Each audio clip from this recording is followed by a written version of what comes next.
What time is it? It's clobbering time! Tonight, the revolution begins. I'm expecting a fight, hoping for a war. We are the Bullet Club. I am the greatest living professional wrestler alive. One by one, they will all follow me. Bada boom! Realest guys in a room. How you know? Feed me more. I came back for one reason and one reason only. Stardust had a bill to pay, and today he got his receipt.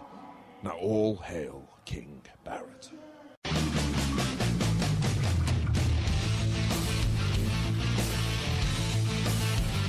Ladies and gentlemen, wrestling to the mat.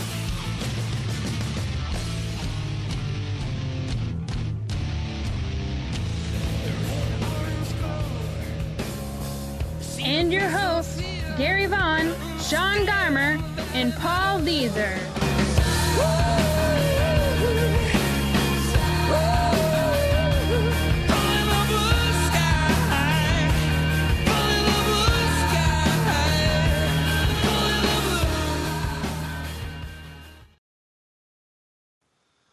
Oh, welcome to Wrestling the Max episode 163. And Gary must know about you two hitting Rock Band or something. Close. No, the song, was interesting to me because it had that kind of slow, kind of gloomy kind of feel. And everybody knows we have just hit October, and it is exciting because not only is it fall, but it's also getting into that season, getting thoughts into the Halloween season, which is my favorite holiday besides Christmas. So I am very excited about that. That's why you kind of get that song. You'll probably get some other gloomy, fun, dark songs this month from me because of that. But no, guys, this is going to be an awesome episode. We cannot wait. We have 4 mega previews for you guys. These are all different promotions. I think this is the most previews we've ever done, Sean. I mean, I cannot think of another podcast. Yeah, that's the only. This is the only time we've ever done 4 shows in one. Thank God we're doing that MSG special on Sunday, or we'd have to do all 4 shows and do a King of Pro Wrestling preview on Thursday next week. So what I'm hearing is we need a preview W2M preview T-shirt. Exactly. That's why we have Paul here. He's the guy that knows what we need right now.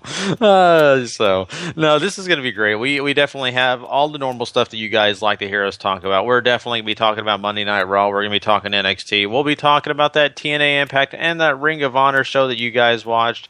But we are also sprinkling in these big previews. Of course, Sean already mentioned the MSG show that will be happening this Saturday night. We're going to be previewing that. Plus, this coming up Wednesday, we'll be also, previewing that big show, Takeover Respect, that NXT will be holding. That is going to be very cool this weekend. Bound for Glory. Yes, that's right. TNA's biggest show is going to be on, so we need to cover that completely. Plus, AAA has a big show as well. It is going to be very interesting. We have just so much to cover. I'm looking forward to it. We don't need to take too much time do a whole lot of other jib-jab because we do have so much. But I just want to say this, guys. We're getting close, like I said, to this fall season and Halloween and all that. And I'm already getting ready for that, and we're going to also be talking about on that show, Sean, that you just mentioned, a special Halloween show. We're already going to be covering Halloween Havoc 91, I think it is. We'll be talking about that, too. Talking about that Chamber of Horrors. Ooh, it's really a horror to watch. God bless early 90s WCW is all I could say. This is a gym of bad. Exactly, and Abdullah Butcher will be in that pay-per-view, but we cannot promise you guys won't get Hep C watching it. We'll just promise you to be entertaining. So, thankfully, they have the vaccine for that now. Yeah, exactly. So anyway, but this is going to be a great show, and like I said, we're getting ready for that holiday season, especially Halloween, my favorite. But anyway, guys, I just need to know right offhand, what preview are you most excited about talking about? Because we have so many of them this week. I just got to know right offhand, Paul, which one are you most excited about breaking down? clearly it's got to be NXT, right? I mean, the only mistake that WWE has made with this show is that they're not using Aretha Franklin's RSPC. I can't even spell it right now. I'm so tired. Respect. And they're not using her song. Yeah, that is a shame. It's upsetting, is what that is. It just shows Vince is too cheap. He don't want to pay Aretha. He's just like, eh. The pyro's going off, and suddenly it's RESPECT. Find out what it means to me. That would be magical. And hey, you can have JoJo sing it. Why not? So. Aretha's still alive. Fly her down. Yeah. True. That's true. Sean, how about you, man? Which preview are you most looking forward to talking about? I think it has to be NXT as well. I think it's just one of those things where we know the NXT shows always deliver. This card looks pretty awesome again, so Bound for Glory. All the other shows have things where I'm just like not that looking forward to it. This was the one where I'm looking forward to everything. Mm-hmm. Definitely. So I could see where you guys are coming from. It's going to be one of the most impactful, very interesting, some great matches on the card. I think MSG show is also going to be a lot of fun to talk about. I'm looking forward to that show a whole lot. Sure, the card may not be stacked like, the Respect show, but I am definitely looking forward to talking about that as well. So we have some great stuff this week. I am looking forward to it. So why delay it any longer, guys? We are going to jump into some quick hits with some big news topics we're going to get into briefly. And just let everybody know, we are also going to be making sure you guys know about a special game that is out, and that is Math Tumble. We want you guys to go check that out. It is a fun game for you and your family. It is, of course, a game where you'll be loving math, even if you don't love it right now. Go check that game out on Math Tumble. All the Looby Loo games are a blast, so go check them out on Facebook and, of course, on a Android device near you, and soon coming to Apple products. So look for your iPhone to have them as well. So, all right, guys, we'll be right back with some quick hits. It's time for wrestling news. Quick hits.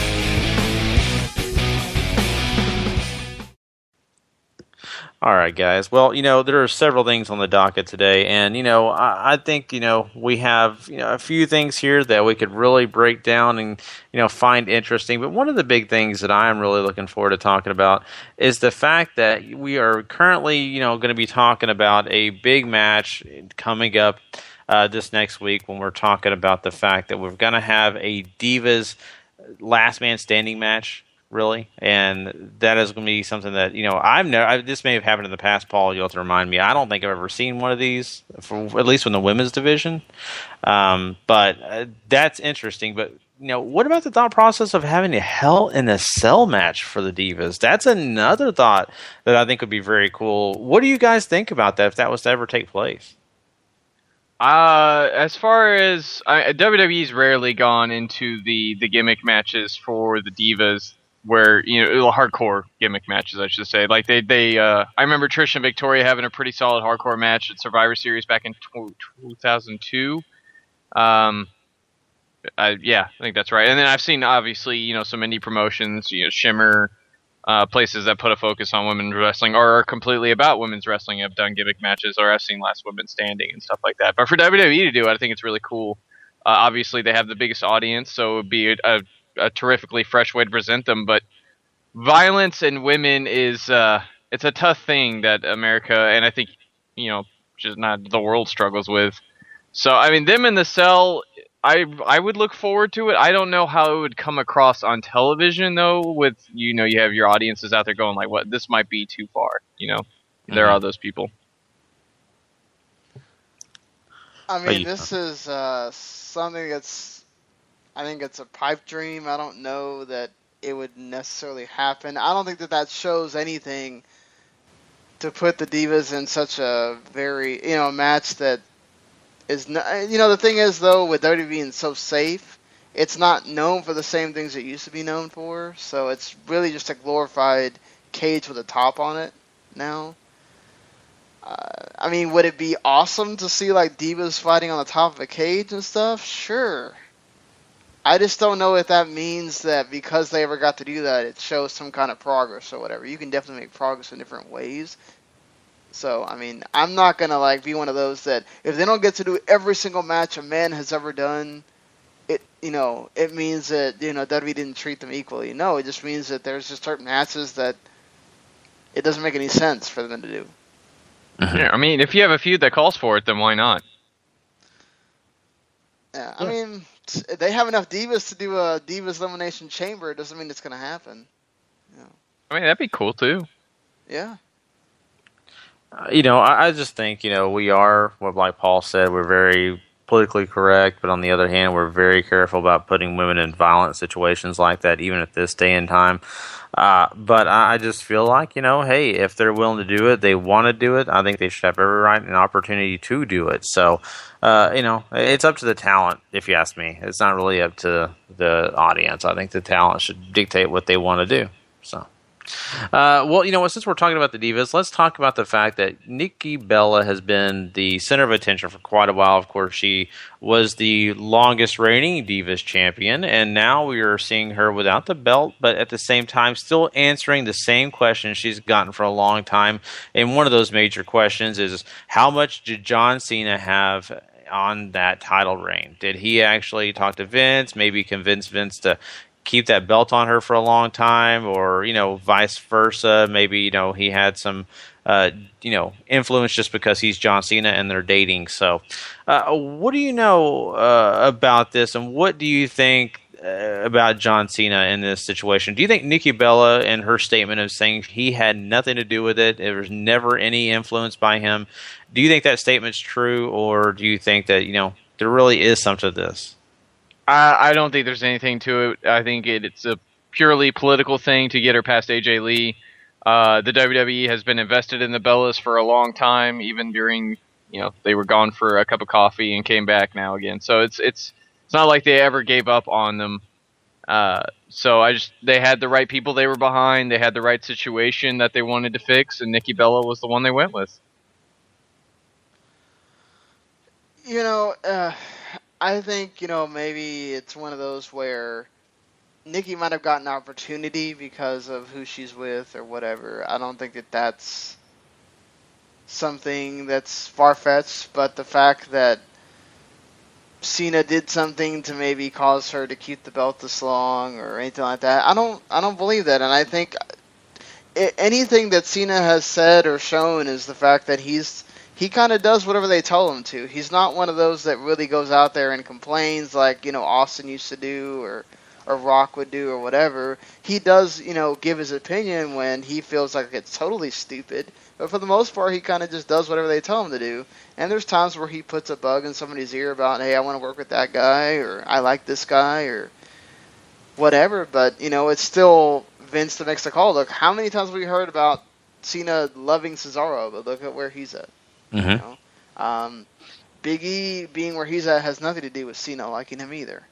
He's there because of the New Day succeeding and all that stuff and whatever. So I think I'm more with Nikki on this. I think it's a total non-story. I think people that want it to be a story are just trying to have something to be hate on her for.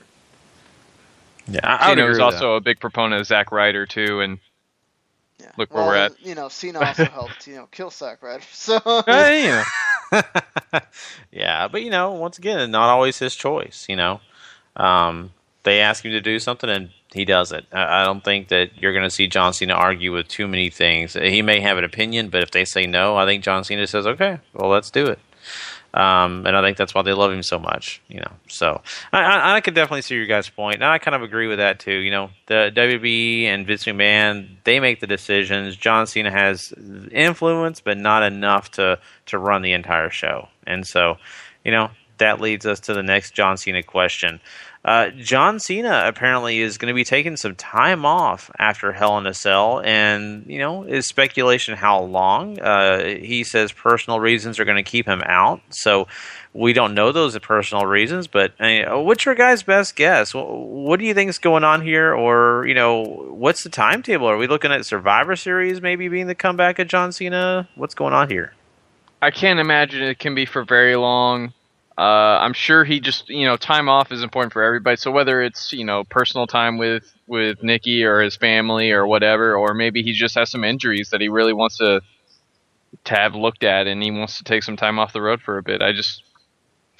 there's a lot of things it could be. A lot of them make sense with how busy these guys stay and how much they go through. So, more power to them. That guy is busier than anybody else. He works harder than anybody else on the roster as far as what he does, like outside WWE. So if that guy wants to take time off for anything, he deserves it more than anybody else. So I don't know if it's a vacation with Nikki, if it's he needs to take care of some personal stuff, if he needs to whatever it is, man. If that guy just needs a break, he deserves it. And I don't think anybody can dispute that. I mean, the company might need him, but that's good on them. That even though the company kind of needs him, they let him have his time because you don't want to burn him out either. Yeah, I totally see where you're coming from that, and that brings up a good question. What does this do for the WWE creative? Does this really affect what we're going to be seeing on TV, or do you think we can smoothly transition and move on past Hell in a Cell without John Cena, without too much backlash, and maybe a situation where the ratings get even lower? Because we know WWE's battling these ratings terribly, and they're having some major issues. I mean, all the pressure's on creative right now. Without John Cena, man, what are they going to do? Hopefully invest in some of these other characters they have brewing around, but knowing them, it'll just be status quo until whatever. So... Yeah, I mean, that doesn't, look too happy or optimistic, but at the same time, we can try. Sean, I mean, do you feel like John Cena, taking a break could actually do that just for this group of talent? Do you think they can actually get some fresh breath in there and maybe get some momentum going from guys like Cesaro and other guys? I mean, this isn't the first time that Cena's not been around, and then it looks like they're going to do something with somebody. And then sometimes it works, Sometimes it does make them feel like, okay, we got to do something with somebody here. But then sometimes it does nothing. So, or it's just all about, we're just going to half-ass do it and then wait till he gets back. It's all about what they see. And if anybody catches fire, because look what happened with Ambrose, right? He was getting hot for a while when they were in dire need of people to put on a television screen, and then all of a sudden they cooled him off immediately when they felt like he was going to get harder than Roman Reigns, And it all depends on if WWE would just get out of their own way sometimes. Mm-hmm. Well, there's somebody else we could talk about getting out of their own way, and not only that, someone who's taken some time off that didn't really choose to take some time off, and that is Hornswoggle. He has been suspended for 30 days for wellness. Now, we can only speculate what that reason is, but I think we can all, toke on that matter for a minute and think about it. So, Paul, I mean, do you think this is the end of the road for Hornswoggle? Because we haven't seen him on TV, he's not doing a whole lot, and a suspension is not good. It's only 30 days. I mean, this is just really funny to me, to be honest. He's got like the cushiest job I can think of in the world. He gets to tour with the WWE, and he's just hanging out. Like, I want that job. Can I have that job? Yeah, really. Hey, well, look at this. JTG did it for a long time. He stayed under the radar. They kept paying him his paychecks, and then JTG actually had to wrestle or whatever. Yeah, that's true, but at the same time, he still didn't have to do a whole lot, and he still got his paychecks, whatever. But Hornswoggle doesn't wrestle, and what really good is he serve if he's not doing a whole lot to help the product? That's my question. To me, he's got to be like the comedy filter in the locker room or something. He's got to have some role that nobody knows about that has to be vital or something. I can't imagine you just either that or he must have some bad stuff on Vince or something. Like, why would you just keep somebody around just to like do nothing? Mm-hmm. Then again, Kevin Dunn's still there, so whatever. Apparently there's a bunch of speculation, which I don't know if that's true, that WWE just popped him with a test randomly on purpose. Like, I don't know if that's true, but there's also been a bunch of rumors about whether it's weed and which, I don't blame the guy if he's smoking that, with all the crap he's been through. Probably scarred sometimes. But, if WWE really did that, that's kind of messed up. You want to get rid of the guy, just get rid of the guy. It just makes you wonder, because I'm sure he's on the radar to some extent, but I mean, to me, he's a guy that's under the radar. He keeps getting his checks. He's happy. If I'm Vince and I see this, I'm thinking, okay, what is he really doing here? Do I need to pay him that much money? I could actually pay somebody else that money.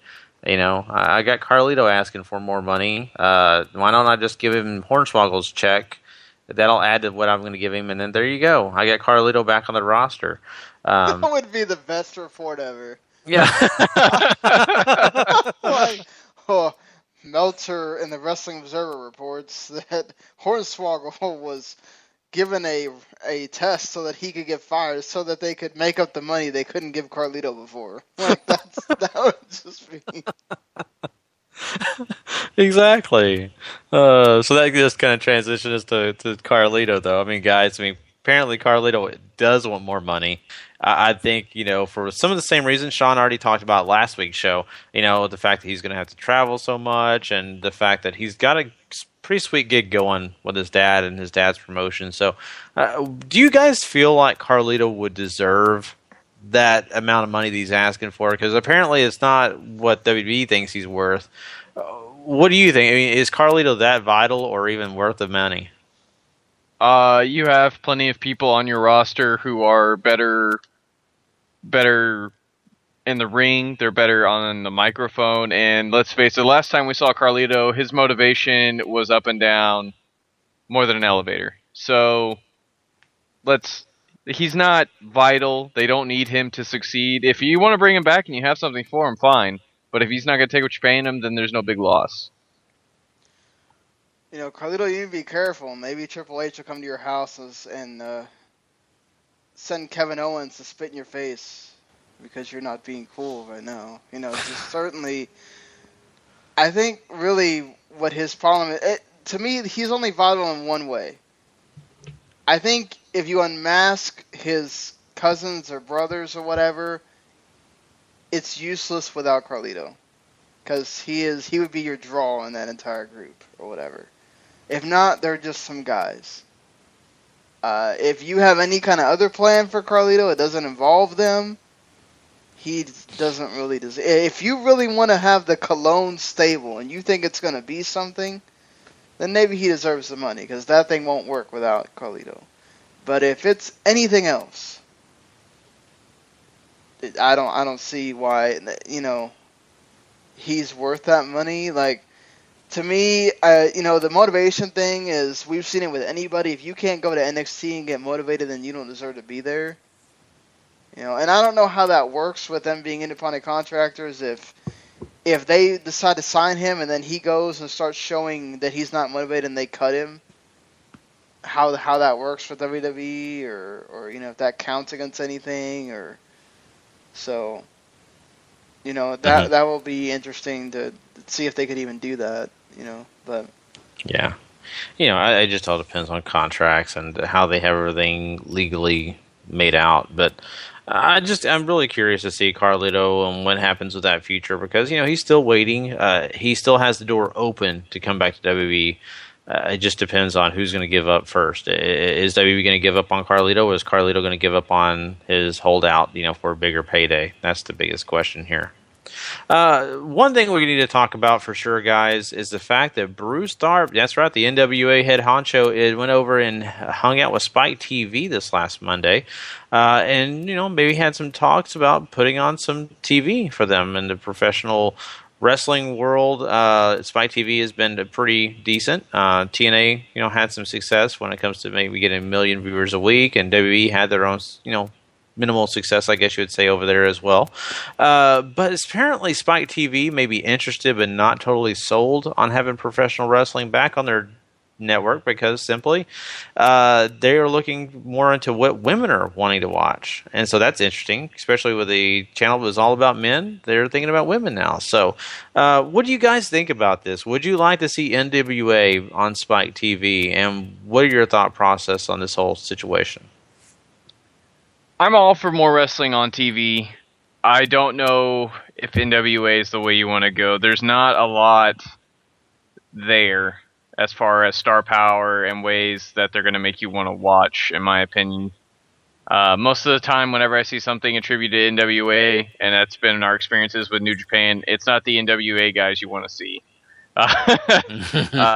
It's usually the guys that are wrestling that you want to see. So if they can get a deal, great on them. I'll totally watch it just because, wrestling. But I don't know if it's something I'm going to be excited about. Mm-hmm.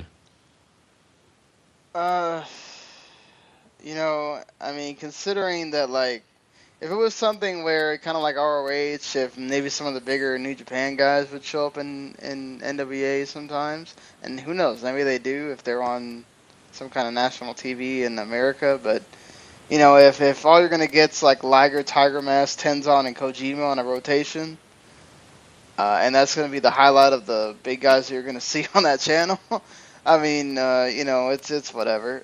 It's if I'm Spike TV, I'm totally just stonewalling NWA and asking where Jeff Jarrett is right now, because I think that's a lot more viable at this point.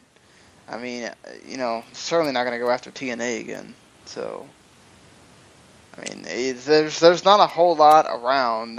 You can, it's either one of those two companies. I don't blame Bruce Starr for trying to get themselves a national TV deal, but that's just so weird. Spike TV wanting to do stuff for women all of a sudden after they're just such a men-centric channel for so long. It boggles my mind as well. And not only that, there are so many women-centric channels out there. I just don't know how they're going to succeed in that. I'd try to find another venue, but to each his own. Well, guys, let's go ahead and jump into some rapid fire quick hits here because we got limited time here. We got a lot of stuff to cover. First rapid fire, guys. TNA Bound for Glory may be affected by this huge hurricane headed towards the northeast. What do you guys think about it? Do you think TNA Bound for Glory could be put off because we already see an NFL game maybe not even being played? What a way to go! Even Mother Nature doesn't even want to see a TNA show. Like, shut it down. Sean?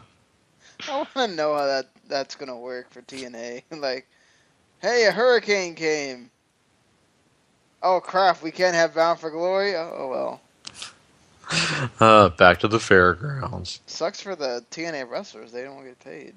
Yeah. So, it depends on what happens there, guys. But we could either see him push off the pay-per-view until a week after, or maybe they decide to have a new venue. Great for us. One less show we have to do. Yeah. Maybe they should do it at the fairgrounds in Tennessee. That could always work out, right? All right. Well, Eve Torres had a baby boy. Any thoughts about that? Congrats to her. Babies are fun. Yeah. Go her. Well, guys, there's a big event coming up pretty soon here. The World Tag Team League is happening in Elgin. We're also having the Addiction as well as I can't even say it, Sean. La Sombre being a part of that. What do you guys think about this? It's the G1 World Tag League. La Sombra is the gentleman that Gary's talking about. Frankly, I'm excited. I don't usually get all that pumped because some of the tag teams they throw together are just really meh, and New Japan's tag division is a little weak. But bringing in these extra guys like La Sombra and Naito together should be a dynamite tag team in that league. So looking forward to that. Yeah, Naito and La Sombra are already getting tapped for some major movement in that tag league, which makes a lot of sense. They're trying to really promote Naito with this thing. So Addiction is going to be fun. I really want to see them interact with all these new matchups they're going to have. Elgin has so many possibilities. I think at first he was locked in with Tanahashi. The early going arounds was him and Ishii, which would be really cool. So Elgin can kind of pair up with almost anyone, and it would work. Guys, Titus O'Neil believes that one day he will hold the WWE World Heavyweight Championship belt. What do you think? Yeah, he's a dreamer, and I can respect that, Gary. He needs to believe. Man, he has a lot of the tools, but it's just he's not the greatest in the ring or whatever. I mean, he still has a bad reputation for being sloppy and not protecting people. And it's just, I mean, if Vince is giving you a vomiting gimmick on your first singles attempt, that kind of shows you what he thinks about you right there. Sadly, as much as it is. Yeah. I mean, Gary, do you look at Titus O'Neil and see world champion? I see a guy that could actually do some things, but I'm not sold to world champions in his realm, to be honest with you. I like the guy. He surprised me a lot when he did all the PR stuff and that he does all this, charity, whatever. Like, WWE really likes that. So, I mean, and he can talk, and there's a lot of good things about him. I mean, it's not out of the wrong possibility. There's guys that they made world champion. I mean, Great Khali was world champion, for God's sakes. Titus, I think, could be an awesome mid-card act. I don't know if you want to put your company on his shoulders, though. I don't see that for him. Multi-time IC champ, I could see that totally. Yep. Yeah. Yep. Royal Rumble DVD set will be appearing on your shelves before you know it, guys. Are you excited about this, or do you have any interest at all? I'm really pumped for this. It's supposed to be a lot of the behind-the-scenes stuff. I think the Royal Rumble is the most intriguing match that WWE puts on every year, so anything they want to give us about it, I'm on board with. If it's the history of, like, that true story of WrestleMania but about the Royal Rumble, I'm all for it. That DVD is still something that I play today because it's so great. I love all the stories they tell on that thing. If we can get that, I'm sold. Lucha Underground is coming back for their second season, and they are also still thinking about Rey Mysterio being a part of that roster. Do you think this will happen? God, I hope not. I don't need Rey back on my TV screen in 2015. You know the news I want to hear? I want to hear that they're going to put the whole first season on DVD. That's what I want to hear. I would agree with that. I would also agree with the whole. It's happening for me. I think that's happening. I think that's a way that they can get Televisa to be like, oh, sure, we'll have you on in Mexico. If you have Rey Mysterio on, if you have Alberto El Patron on, and you have other Mexican stars on, sure. Look, they're trying to get themselves some leverage to go somewhere. And that's what I care about the most. If I have to endure some Rey Mysterio so that Lucha Underground is actually secure and we don't have to worry about Season 3, I care about that more than whether Rey Mysterio shows up on my screen every other show or whatever, One of the New Japan officials actually was asked the question of if you could take 3 of WWE's stars, who would they be? And that guy only chose 2, Dolph Ziggler and Cesaro. Thoughts? Clearly, he knows what he's watching. Cesaro can put on a great match with anybody. Dolph Ziggler, also one of those guys who could do that. No problems with those choices at all. Well, I mean, not too long ago we were speculating about Dolph going to New Japan, so that's cool to know that New Japan really was high on him, and it wasn't just some rumor on the internet. I mean, anybody that's watches wrestling, if you think Cesaro is horrible ring-wise, then you must watch something different that's not called wrestling. So. And our last rapid-fire quick hit here is, of course, one that matters most to Paul, and that is Gunner has been talking about NXT. He says that he would like to think about maybe making that venture over to NXT or possibly going into acting. Paul, which would it be? Please choose acting so you can figure out how bad you are at this. Just, Oh, man. I want to go to NXT just so we have to hear about Corey the Wrestler again. Yeah. We got to keep this going. I might kill somebody, guys, if he ends up in NXT. He can't be any worse than Baron Corbin. He can't be any worse. Local man in Dallas has been arrested for murdering a random stranger. All you could hear him say was, "Damn you, Gunner!" Former Marine wrestler killed, not the one with one leg. That's right, the one with no talent. More at 11. Yeah. Oh, guys, it's been fun. Lots of great news topics, but we got to somehow Eric Young interrupts the broadcast. Yeah. Well, guys, anyway. let's go ahead and move on past this. This is terrible. But we've had a lot of fun talking about some great news topics. But guess what, guys? We still need to talk about Monday Night Raw. That's right. It is coming up. And so you don't want to miss us talking about that. Plus, NXT will be following. And with our preview to TakeOver. That's going to be really fun to talk about, too. So we'll be right back with some Monday Night Raw.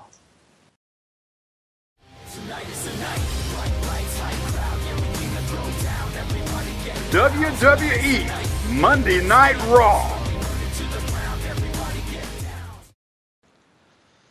All right, Monday Night Raw was live from Buffalo, New York, where somehow the Bills are still shocked that they are 2-1. And they were on this show too, apparently. We're gonna do something a little bit different with this. You people that really enjoy us like running down the whole show, whatever, you might get pissed off, and I apologize. But let's be honest, there are a million podcasts that do Raw reviews, and especially the Raw reaction guys, and they do a great job. Us trying to run down every single moment that happened on Raw about 5 days after it already happened is kind of silly, right? Like, by the time most people listen to it, it's already Raw again. So, for like the opening segment and stuff, I'm going to run it down because it was great. But we're going to ask questions that kind of lets us talk about most of the stuff that happened on Raw. So, we're going to give it a shot at this. It may work, it may suck, but let's see what happens.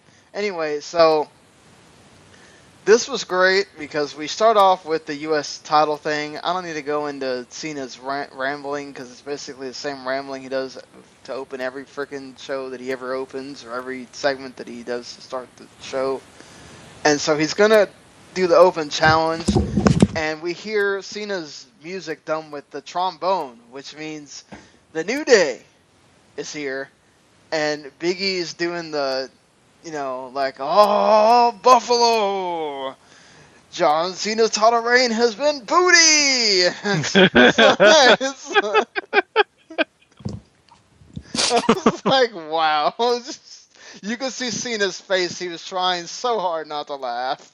It's like, how did you not laugh at that? But then, Kofi and Xavier Woods come out, and oh my god, Kofi gets me every time with that stupid skip and clap thing. It's so obnoxious that you can't hate but laugh. And man, they were just throwing stuff against the wall. Just all the things you could think about, and oh, we're gonna be U.S. champ. And this is an actual song, by the way, Gary, if you did not know that. We're gonna be U.S. champ and the tag team champ at the same damn time. Same damn. I heard that the other day. I was like, that's a song? You got to be kidding me. Wow. They will just... Man, I need to stop being surprised at myself. What are songs nowadays? They won't make a song about anything. Yeah, so, they did that, and then the whole... When Xavier Woods accepts the... you were about to get lost in the woods. I was like, all right. Whatever. And then the Scrooge McDuck reference was great, too. Anything that you have to do to make... a DuckTales reference, I'm so there. So, but thinking about this for a second, I mean, this match didn't last anywhere near as long as a lot of the other U.S. title matches, and there's been speculation that maybe WWE's trying to tone it down with that because when you actually have the match on a bigger show or something, people don't believe in it. Because you have all these other matches where Cena has a million kickouts and all that stuff. But should they have a lot of more time for Xavier Woods to have a longer match with Cena? Or was it better the way they did it where they built to the MSG show with the Dudleys coming out afterwards and kind of having a 6-man? Should they have had more time? I don't know. It's not like they're doing anything super classic in there. Personally, I would have taken more New Day just dancing around for another 5 minutes, just because that was all amazing. I was fine with the 6-man. You're building to this thing. I think Madison Square Garden should be a huge deal every time they do something there, and it's good that they want to make that come across. So I was all for how they went about this on Raw. Exactly. I totally agree because it's all about the entertainment of New Day. That's what makes New Day so great right now. We love them because they're entertaining us to the core. And Raw, that makes sense too because you're trying to keep people interested for a longer period of time. I feel like that this match worked out just the way it needed to work out. Keep all the hardcore, strict wrestling stuff to, the big pay-per-view or, Madison Square Garden, whatever event you have these kind of things at. That's where you need to have that. But for the entertainment-wise, give it to us on Raw. That's a lot of fun. Yeah, the New Day are awesome right now. And I'm glad that they're not sitting there restraining them. They're letting them go out there. And, the best thing was, like, Cena just trying to be super serious. And he's like, if you guys are not going to take this seriously, then, I'm going to have to make you do. I'll beat all your asses and everything. And it's like, it's almost sort of like the pot calling the kettle black. Because here's this guy that was he always makes poop jokes and I was about to, says the guy who spray painted JBL as poopy on the side of his limo.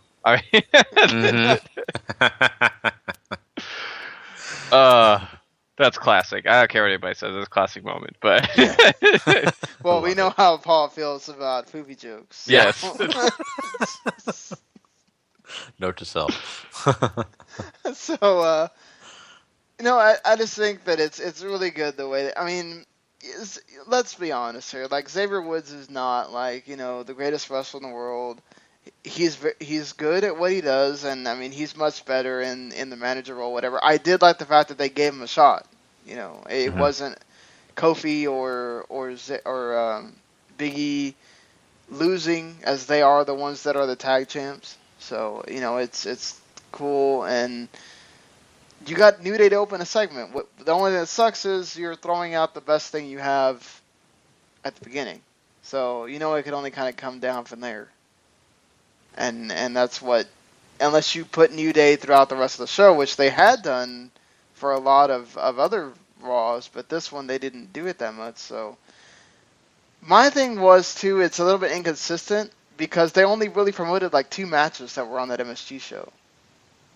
They didn't promote the rest of the card. They didn't make most of the other rest of the card feel important. So I kind of felt like,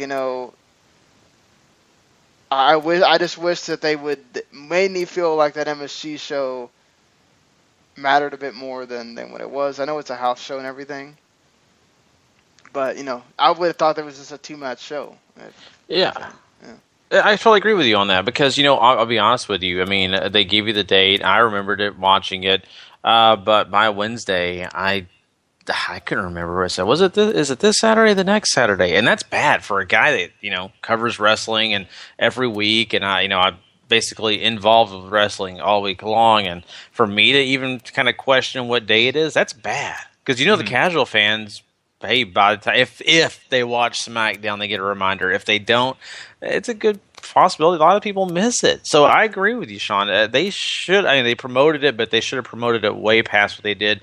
I think they should have maybe even given the whole Jericho thing more time, kind of talking about Jericho and about this being the 25th anniversary of his career. I think it's 25, I believe. Just kind of made that a big deal. I don't know, Paul, do you agree or disagree? I'm fine with because they're promoting the big matches that they want you to care about. That's the Lesnar thing. And, New Day and... Yeah, the tag teams. Which is whatever. Brock Lesnar is the one they care about the most, obviously. So, that's the reason why they want you to watch it, because that was the reason why the Beast in the East show did was so well, was because it was just, hey, here's Brock Lesnar on the network. Go buy a network now. And it's not a pay-per-view or anything. It's just a special for a house show. Now, having said what I said earlier about how they should always make MSG feel important, maybe you go at it from that angle too, where it's WWE in the Garden. It's like sacred almost, But yeah, to be fair, for the other show, all they did was promote 2 matches too. Right. So and then they didn't even do a storyline with Kofi and Brock. So we can't give them that. At least they're trying to build up this match with Brock and Big Show. So. Mm-hmm. So another idea, just briefly. I just kind of think that they also could have maybe built it up as in, the significance of Madison Square Garden, have Bill After on there, have other veteran wrestlers that have actually went to the Garden and were successful, and talk about that crowd, talk about the fact that it's very important that to be in that building, it's a big deal. You know, why wrestlers talk about it. I just think, to me, that could have got people excited about it, like, oh, I'm going to see something special. Especially if you go way in the hat and you start pulling out names who have headline, like, you know, you go to Bruno and you know, all these big names across the time that WWE's been there. I think that would have been that'd be really, really cool. Yeah, of course, there's one of them that, you know, they can't use at all. So even though there are reports out that WWE apparently is warming up to Mr. Hogan again. So that would be amazing to me if he all of a sudden appears on WWE TV again. But, you know, it's WWE, brother. So. Yeah, can you imagine that? Hey, brothers, and I'm not talking about just one kind of brother. I'm talking about all the kind of brothers. You know. Oh, God. Bring on him in New Day segments. Exactly. Yes, that's please. what I was going to say.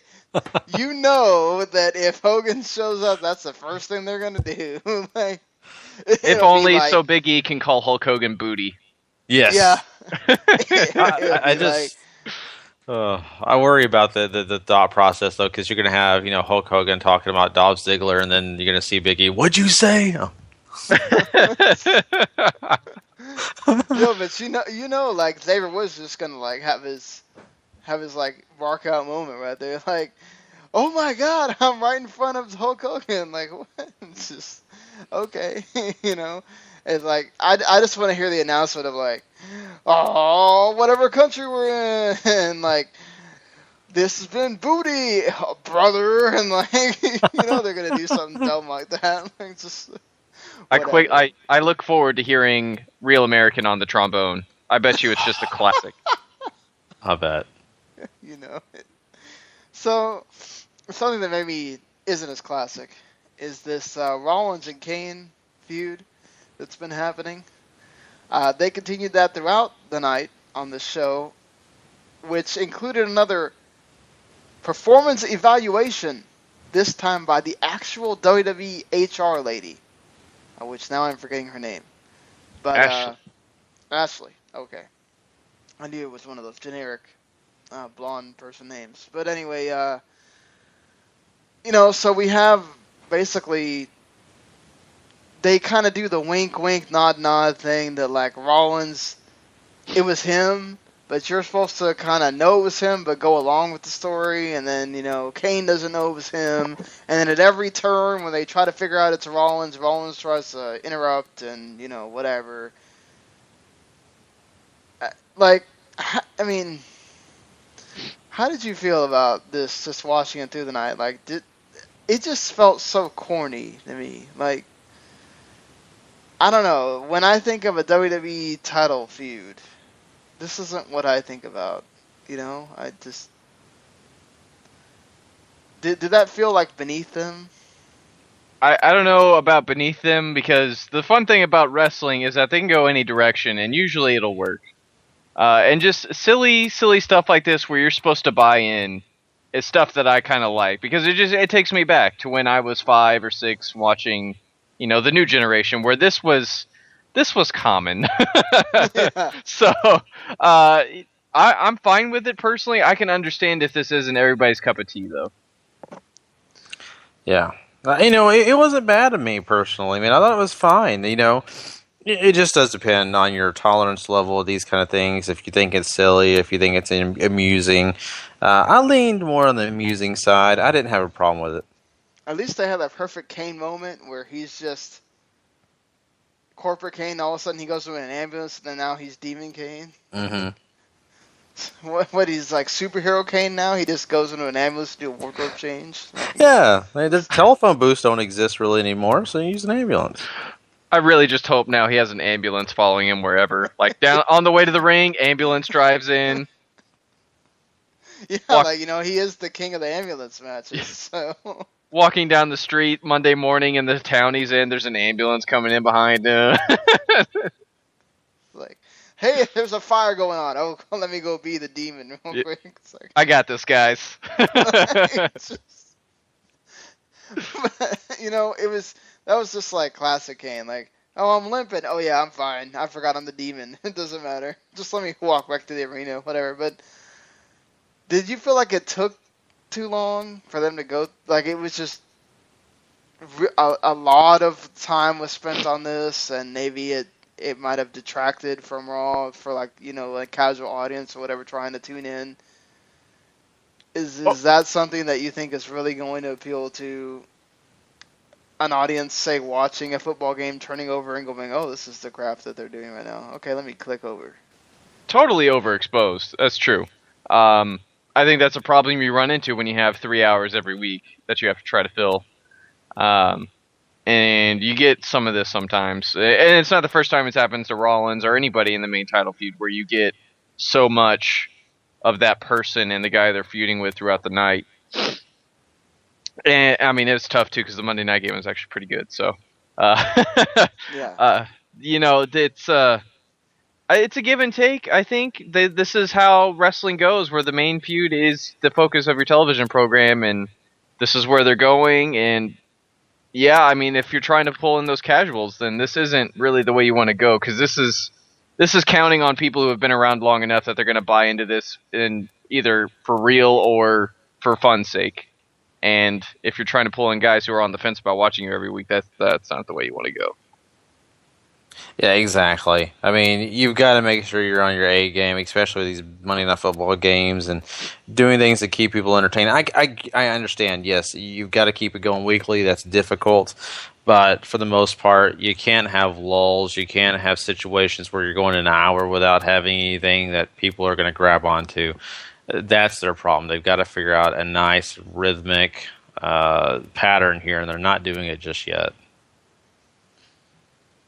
Yeah, it feels like they do one thing, and then they go, okay, well, that didn't work. Like, okay, we're going to have a lot of wrestling on one show. Well, that didn't do ratings. Let's go into another direction. Like, let's just have this total, like, cartoon happening in the middle of Raw. Like, okay, well, yeah, whatever. Just, the only thing that bothered me is, like, that whole evaluation part with her in the ring or whatever felt like it took ages. And I was just like, oh my god, alright, I'm going to hit the fast forward button because, I got other stuff I got to watch, just, I don't know, anybody else feel that way? She wasn't exactly the most thrilling of speakers, she didn't draw you in or anything like that. So, I mean she partially, felt like a little HR person. Yeah. So. I mean, partially that's on them, but, it's what you're going to get with this sort of thing, so. Mm-hmm. Do you like the fact that they're doing the whole... this is twice now in 2 weeks that they've done... Okay, we have Crazy Kane that doesn't seem to know who he is, and all of a sudden now he's Demon Kane at the end of the show. Like, shouldn't they have just made this like, long, drawn-out arc or whatever? Where it builds to him becoming Demon Kane instead? That's just not how they build anymore. I mean, rare is the occasion where you get something that draws out across multiple months. Now it's smack it all into a month as fast as you can, and so we can move on to the next thing. Mm-hmm. I totally agree. I mean, I hate to say it this way, and this is just the way you say these kind of things. It's almost like they gear more towards the ADD fan, the fan that can't wait, the fan that's going to lose interest if they don't have it immediately or soon. And that's the problem, is I think that we've kind of lost that special part of, professional wrestling, where there's building and there's lots of intertangling and the storylines and the characters, and that's why you get very little character build-ups anymore without having 8 feuds while they build. I mean, back in the day, you could have one feud and build a character. So it's just kind of sad to see, because they have to do this kind of thing very quickly. That's why they converted to cartoon, because it's like, we got to wrap it up at the end of the show, because they might forget next week. Mm-hmm. Like, it's just like, man, are we that dumb or something? Yeah. Whatever. So, like, moving on to, like, the Divas, who, they had a Miz TV segment, which was better than the last Miz TV segment, at least. They had Charlotte do a promo, and she kind of tried to explain what the Divas Revolution is. I thought she kind of did a decent job there, but, like, I felt like there's a whole chunk missing. Where if you're going to start in trying to involve everyone and take everybody out of character, at least try to bring in some reality to it. Like, say, okay, well, for so many years, WWE has made us feel like we don't matter on this show. Well, the whole point of the Divas Revolution is to make all these people around here care about what we're doing. I felt like she kind of touched the edges of that, but there could have been more. And it's like there was a taboo of, okay, well, you can only go this far, but you can't go totally dig into it because something bad might happen. I don't know. But just, I felt like there was a way to really connect with the audience with that there, and they missed the boat on it. And I also kind of feel like, I mean, I don't know. I'm kind of mixed. I got the idea with the whole Paige being in the tag match, but I could have felt like they could have just had Paige be on the outskirts already, because we already know they don't like each other. We already know that she's kind of out of the PCB thing. They easily could have just had Paige be on commentary and have Natty been out there on their team or whatever. But how did you feel about how all that went down? Missed opportunities is probably the tagline to Divas Revolution. So if it's a movie, it's Divas Revolution : missed opportunities. And, you know, that's obviously not going to sell well. So, but it's full of them. So it's, I don't want to say, I mean, it is par for the course, and I feel bad for saying that, but it's par for the course. As far as Paige being involved, it works because obviously everybody hates the Bellas. So I'm sure they could put it aside and be like, ugh, these guys, beat them up. But I'm all for getting Natty involved in this. So I will agree with you and say Natty could have been in this just as easily as Paige could have. Yeah, I'm right there with you guys on that, because, I mean, that wasn't the whole point of Natty being introduced to this, to be kind of the sympathizer for Charlotte, you know, and even Becky Lynch. And, I mean, they do have Natty show up later, but it's just kind of like a throwaway, like, oh, yeah, there, but okay. It's too late in the first place.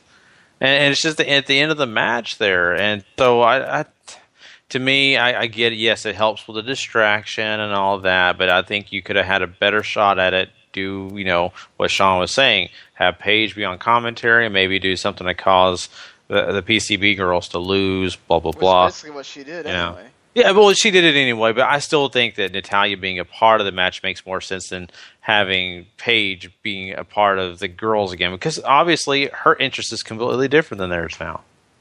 So, I'm not a fan right now. I think they could have done this better. That seems to be, like Paul said, the theme for Divas Revolution, which sometimes I wonder if that even happened at all.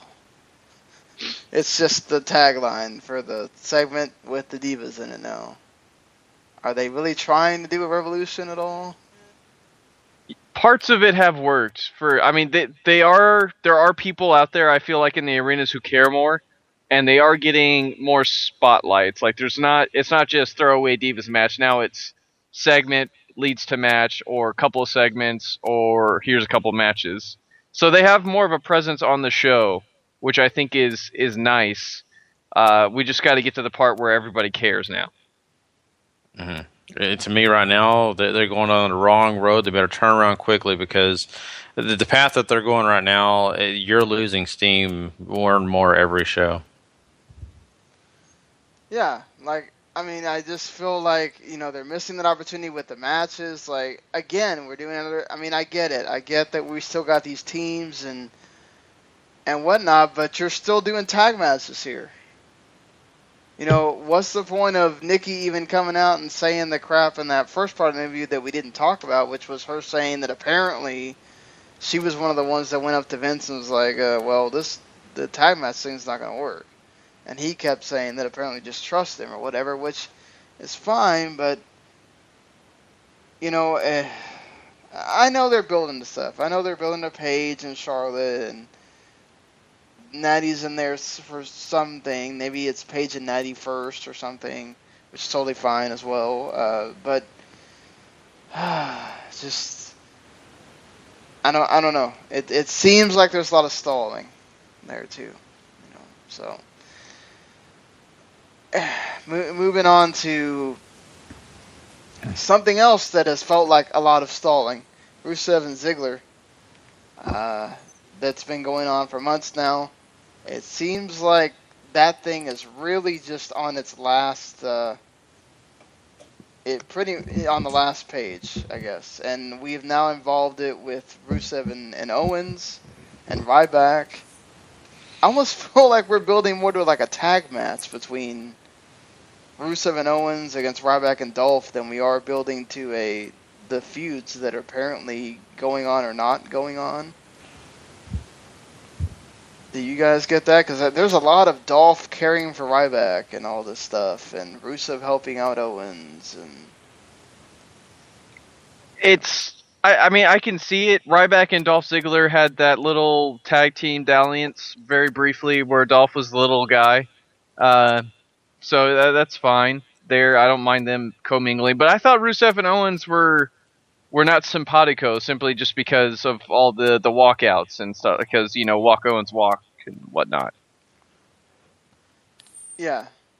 So, I don't know if it's more of a tag team thing, or maybe we're just trying to fold Dolph Ziggler and Rusev into the Owens and Ryback feud, which really is unnecessary because it should be about those two guys, Owens and Ryback. And you can move. This very clearly, they don't have anything for Rusev and Dolph to do right now. They don't know what to do with them. So this is just shove them out there doing what they were doing to keep them on TV until we figure it out. Yeah, because Lana not being there. Yeah, really hurts the deal. So. Yeah. Just filler. That's all it feels like to me. Filler. And I get it. You want to keep them out there to keep the story going, but it doesn't have any momentum going right now for me. Speaking of filler, the ultimate filler for this show, the Neville and Cosmic Wasteland and Stardust the feud.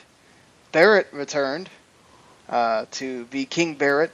The thing I noticed is he looked like he hit the skinny meter. I mean, man, that guy looked really thin somehow. Almost like he's like trying to be Michael Cole's twin or something, So, did you see those pictures? Michael Cole's like fairly ripped now. Yeah. It's kind of scary almost. See, it's photoshopped. I can't believe that they used my picture without paying me. I mean, it's rude, is what it is, Gary. It's very rude. If they want to show Michael, I don't know. Cole, you owe me some money. I mean, I don't mind if you use my muscles, but make sure you give me some money for them. I got friends in high places, Gary. We'll hook you up. Thank you. EC3, I respect that. So, do you feel like maybe Barrett's doing something, or is this more of the status quo with... I'll tell you what I learned. I learned that bad gimmicks literally suck the life out of you. That is what I've learned. Mm-hmm. Like, all I could think of was Neville literally standing there the entire time while Barrett just, bullhammer. Okay, I'm not even going to try to get out of the way. I've been standing there the entire time watching him walk to the ring. I mean, he's confused as where. He doesn't even know if that's Barrett or not. You got to cut him some slack, Sean. Yeah, I mean, we've seen all these fans jump the rail. For all he knew, it was some random guy jumped the rail, and he's like, what are you doing? So, can't blame Neville. Man. So, any before we get to the... Well, I guess we should, because it kind of makes with them... They had 2 matches on the show. Are you any more or less interested in Reigns and company versus the Wyatts after tonight? Does ending Raw with an ongoing match do anything for you? I think it's a really fun throwback idea that used to be very prevalent during the Attitude Era. WCW used to use this a lot. And I think to some good effect, because it got people to watch Thunder for, a couple months. So, anyway, I think it can work for the WWE now, too, because go catch it on the network. Now. And it's like, people got to subscribe. So I think it's a cool idea. I don't know if it makes me interested, though. Like, it's been there for too long. It's sort of like that can without the label on it that's been in your cupboard forever. Like, you know it's there. Mm-hmm. You know there's something relatively interesting inside it, but you don't want to open it. Because there's bad stuff in there, probably. Yeah, you're like that can of food that you buy, and then it sits there for like 6 months, and you go, salmon in a can? Why? Mm-hmm. The hell was I thinking? Yeah, exactly. It's like, you look at it and you go, this feud is still going on? Like, what the hell? You know, it's just... Oh. And then, you know, like, I seriously want to know if, you know, so, like, Gary, I mean, I don't think I've ever had a conversation with you where I'm wondering if, you know, you need help with something, and I'm going to tell you, hey, you know what, I know you need help, so I'm going to go find somebody for you. Believe that, you know, just, it feels so awkward. Like, mm-hmm. They don't talk like they know each other. They just talk like some awkward strangers. I just don't, you know. I agree. And, you know, throwing the punchline in there and all that, I just, oh, come on. I wish that, I mean, I think it does come to what kind of guy feels comfortable speaking in those type of roles. And I think Reigns is still learning. I think he's doing a lot better, but he's still learning how to get it smoother. He's not quite on the range of Ambrose. And so things like that do kind of bug me, but I just have to get past it. Yeah, I mean, I did appreciate his, I thought his promo that he did before the match was actually really good. Mm-hmm. Where he's like, hey, do you even respect this guy that I asked him to come out here without his flock or whatever, and you're, you know, did he call him like Birdman or something? I swear he said something to that effect. But yeah, I mean, I thought the match was pretty decent. It seemed it was a lot. You could tell by the end it was like, okay, we just went from spot to spot to spot to like really try to make this seem epic when it wasn't. Mm-hmm. But you know, so like, I'm guessing this feud is still just there for you. Like, I mean, I'm guessing, you know, it also doesn't. Would it have helped you if, say, you brought someone new to the fold instead of just Randy Orton? Or would it have felt the same to you? There was nobody else, I think, that would have fit into this role. They teased Randy. There was nobody else, I feel like, that really could step in at the current time with what they were doing. So I think Randy's fine. It's just, they haven't made this feud interesting since the get-go, really. Like, the reasoning for it was fine, but it never grew from that. It's just been there. So, I mean, this is not the match that's going to make you want to watch Hell in a Cell. Let's say that. Yeah, but they're putting it inside of Hell in a Cell. So. Woo. Yeah, I'm kind of right there with you. It's okay, sure, it could be interesting, but I don't know. My expectations aren't very high for it still. So I almost think that that's like messed up. Like, you're robbing. Do you think we're gonna see 3 Hell in a Cell matches? Because I think that's kind of messed up. You're robbing Kane, one of the, you know, like, he was in the original Hell in a Cell, sort of. And Rolling Rollins is something that they could do that could be kind of sort of special, to do Wyatt and Reigns in a Hell in a Cell. Which this doesn't feel like a blood feud at all. Like, you know, just... I mean, Taker and Brock, obviously. You know, yeah, whatever. But, I mean, and even Kane Rollins, because that thing's been going on for a while. In sort of backhanded ways and whatnot. But, I don't know. Whatever. Do you think we wind up getting 3, or do you think they're just not going to do Kane and Rollins in the Cell?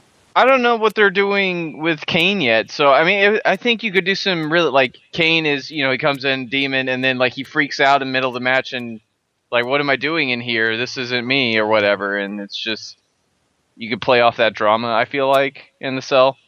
But, I don't know. I mean, it could happen. I would like to see it happen. I mean, I think it's far more deserving than Reigns and Wyatt, but I feel like they're also trying to invest in these 2 guys who they feel like are going to be a big part of their company. So, I see it both ways. I just don't know if it's gonna make anybody go, oh god, I have to buy the pay-per-view now.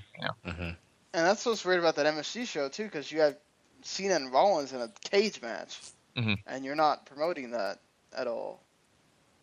Like, couldn't that help people go watch it on the network? I mean, I don't know. I guess unless you just think cage matches don't sell anymore, but.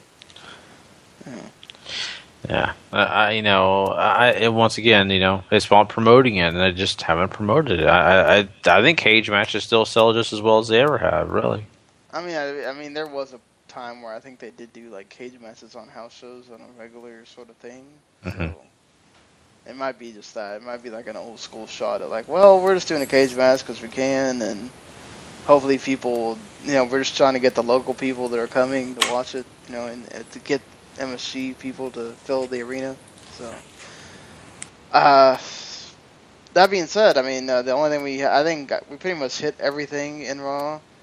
I mean, was there a match or anything that like stood out to you that you feel like you need to talk about? Because I don't think that there was a match that like really just resonated with me. Everything kind of felt like just either decent to good. It wasn't, anything there. That's that about Divas tag, whatever. That's about where I'm at. There's some fine wrestling, there's some good wrestling, and there's a lot of forgettable stuff.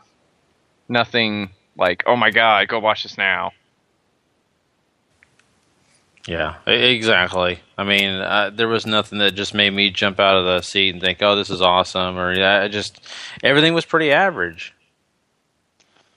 So, I mean, our buddy Larry gave Raw a fat 3 out of 10. Where are you putting this, fool? I mean, I don't think it was that bad.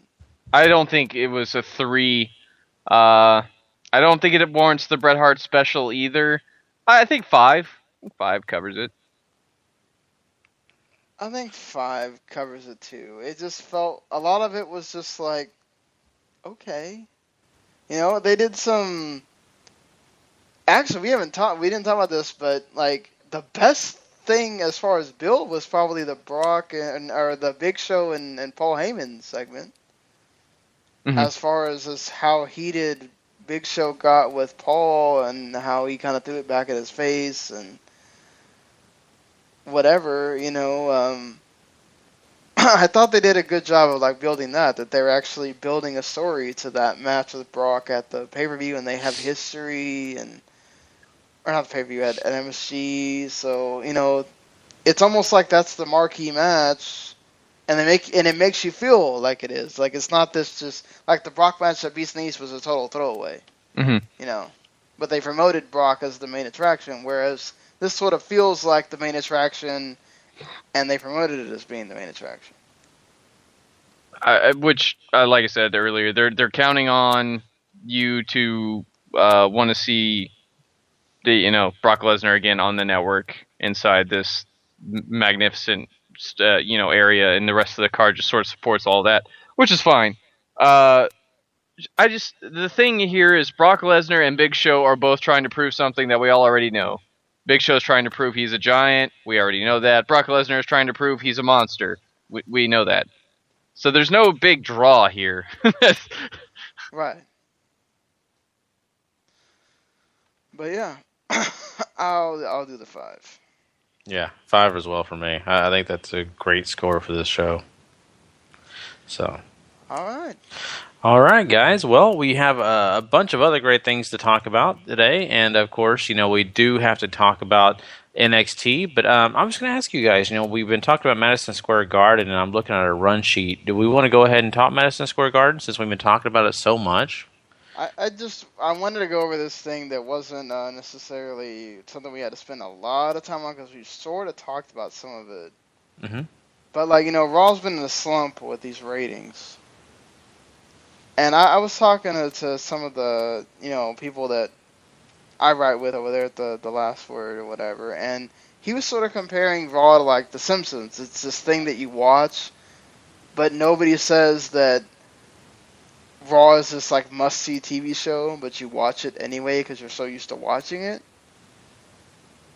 is Raw sort of in that territory now, where like WWE just feels like there's Raw such a thing that no matter what they do, they'll get this rating and that's fine and whatever? Or is there something they can really do to change it to where the ratings will actually go up? Or are they kind of in a trap because Monday Night Football's back and all the fall shows are back? Or, you know, is there something that can be done about that? Or I think Raw is sort of at that point, like the co-writer over at Last Word on Sports says. It is one of those shows. It's been on the air for so long. There's over 1,000 episodes. People who are wrestling fans sit down and watch it every Monday night, like us or like any wrestling fan does, just because it's what they've done for a long time now. It's getting hurt right now because football season, and we are 2 to 3 weeks into the new fall season of television. And there are some big shows on Monday. Big Bang is still on Mondays until football season's done over on Thursdays at CBS. The new shows are coming out. People are trying to line up and see whatever's going to stick and what they're into and all that good stuff. So you would think WWE would save their bigger stuff for this time, but they don't. This is always sort of a thing that happens, and they complain about it and nothing ever changes. So until they decide to actually do something about it, this is what we're going to be getting until they feel like, hey, we need to do something. Mm-hmm. I agree, and there's just not a whole lot you can do. I mean, it's going to take a major resurgence. It's going to take another, let's be honest, another Attitude Era to get back the numbers that you once saw, and they've got to build. Shouldn't they want to usher that in? Try to do something to, it's not like that happens overnight, obviously. Yeah. But what they're doing with their TV is obviously not working. I mean, you're not building anyone. It is so obvious now that they don't have, outside of John Cena, and you can maybe make a case for Randy Orton, you don't have stars. You have no one that says, okay, I'm watching Raw because of this guy, or that woman, or, it's just this thing that exists, and there's those people on it, and there's these new people, and then it's okay, they're cool or they're not cool, and there are people that obviously resonate with the audience or whatever, and at some points you can give them credit, they give New Day a platform, and they let them do their thing, but for every New Day, there's a bunch of people that are just in this glob, and they don't get out of the glob. And there's nothing they can do to get out of the glob because they win one week and they lose the next week. They win on Raw, they lose on SmackDown. It's just there's no flow to anything. So I mean it's like watching Days of Our Lives or something. Right. It goes on and on and on and on, and you feel like they don't move one way or the other. No, I'm right there with you. And, you said, don't you think they should usher or want to usher in a new era? Not, it doesn't have to be the Attitude Era, but just a new era. And it's going to take time to build that. But I just, right now, even us sitting here right now discussing this, I don't see it happening soon at all. I see no evidence. They call this the reality era. What's so reality about it? Well, their version of reality, which is not that great, apparently. Their version of reality that leads to them living in a bubble? Yeah. Nothing great, so... well, guys, we've had some pretty interesting discussions here of Monday Night Raw, but, I think on a run sheet, we kind of go by a formula here, but I think we've talked a lot about Madison Square Garden, so why don't we go ahead and hit that for NXT? Because I think it would be kind of cool to get what's going to be happening sooner than later. So let's go ahead and talk about Saturday's show. So, Paul, do you want to run down that show for us? Let's do it. There's a whole lot of recycle and a whole lot of cool stuff on here, so let's get through the recycles first. Randy Orton, Sheamus. I can't say I'm thrilled. Why would you put this on the card again, knowing we have seen this a bajillion times? I get it's a house show, but like, what are you trying to bore the people? Like, just don't you want the people invested in what you're watching from the get-go? Like, I just hope this is not the opener, or I'm just gonna go hit the snooze button for like 20 more minutes. Like, They got to open with the tag title match. Yeah, I agree. Let me just say this. Sean and I do a sports show, and we talked about Saturday's college football schedule. You don't want people watching football after they just turn on the network for 5 minutes. Trust me. You want to keep that group on there. right. So. Does it matter? No. Sheamus. Sheamus? Yeah, Sheamus. Sheamus? Yeah, I'm going Sheamus too.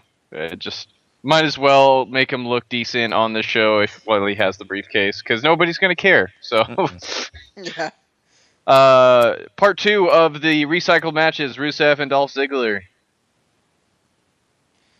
Another one that doesn't matter. Because it doesn't seem to matter on whoever wins. It doesn't make them go in one direction or the other. This should be good to decent. We know what these two can do in the ring. It's kind of blah for me. Whatever, Dolph. I'll just be different. I'll say Rusev. I'll go Dolph Ziggler. Now for the fun stuff. Intercontinental title match: Kevin Owens and Chris Jericho. This should be money. Oh, yes, this should be fun. If it's anything half as good as Neville Jericho or Balor Jericho, we're golden here. And I have faith that it will be. So I wish we would have been able to see a little bit of interaction between these two on a Raw or something. Would have been cool. But I get it. We're doing the thing with Ryback too. Hopefully Ryback doesn't have to get involved in this match, but wouldn't surprise me if he did, I guess. Mm-hmm. I'll say Owens. Yeah, I mean, Chris Jericho, this is a big event for him. He's excited. I think we'll have some video packages, especially of him, being in Madison Square Garden. You'll probably get some pictures of him when he first started wrestling. It's just going to be a fun night for him. But I think Owens goes over here. I think Owens too, and I think the thing that's going to make this match really exciting to watch is the psychology, and this should be off the charts. These are both two insanely smart workers, so hopefully we'll see some of that bleed over into what we get here inside the Garden. Moving on from there, though, WWE Tag Team title rematch, The New Day and the Dudley Boys. This should open. This is going to get a massive pop. This will get its show going right, too. Who you guys got? New Day for me. New Day. I don't see them. I mean, it would be a great moment and everything, but this is still a house show. I don't see them changing the belt here. I don't either, but I do think there's probably going to be some sort of crazy shenanigan. Dudley Boys by DQ again. Because why not? Steel Cage US title match. John Cena defends against Seth Rollins. This should be really gosh darn good. Yeah, I think so too. It'll be entertaining. Both these guys will put on a great match, but it's John Cena is going to keep the belt. Yeah, there's no point to Seth Rollins having the belt. They wouldn't have had Seth Rollins lose the belt if they really wanted him to do something with it. This is just to have a big high-profile U.S. title match on the show. Absolutely, and not going to complain about. No, because this match should be really good, and it should send the fans home happy, because I'm sure this will main event, too. But the big reason why the WWE wants you to watch is Brock Lesnar taking on The Big Show once again.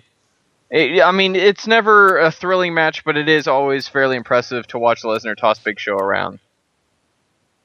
Yeah, for sure.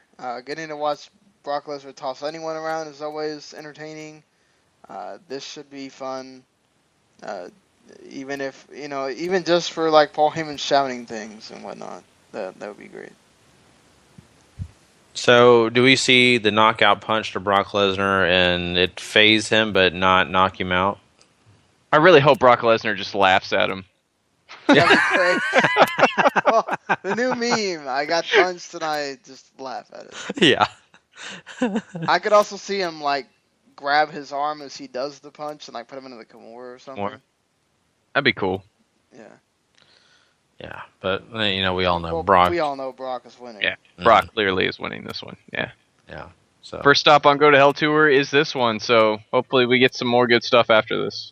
I totally forgot. It has nothing to do with this at all, but I forgot I had it in the description, so we kind of got to talk about it. But so Go Shiozaki leaves All Japan. He's gonna be a freelancer. You think he'll wind up where we can see him a lot easier in New Japan, or you think he goes back to Noah to try to save it, or? So this is a really big deal. Go Shiozaki is a protege of Kenta Kobayashi, who is one of the Four Pillars of Heaven way back in All Japan during the golden era of Pure Esso in the 90s. So he's been a big deal. He's been treated as a big deal in Noah whenever he was working there. He came to All Japan. He's won everything pretty much there too. So him striking out as a freelancer is very interesting. I really want to see him in New Japan. He's one of those. He's another like dynamite worker. He's really he fits the Pure Esso style well.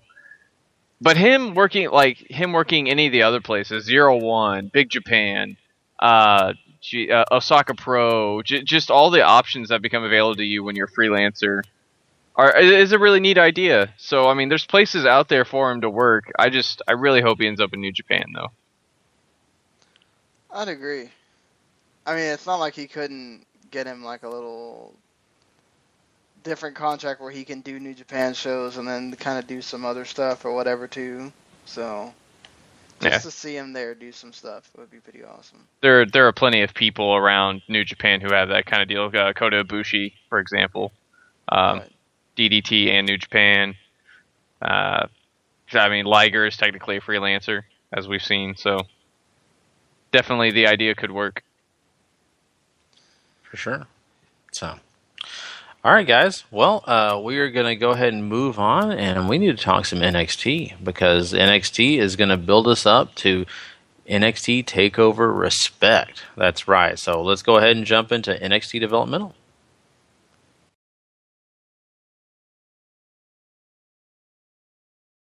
WWE Developmental NXT.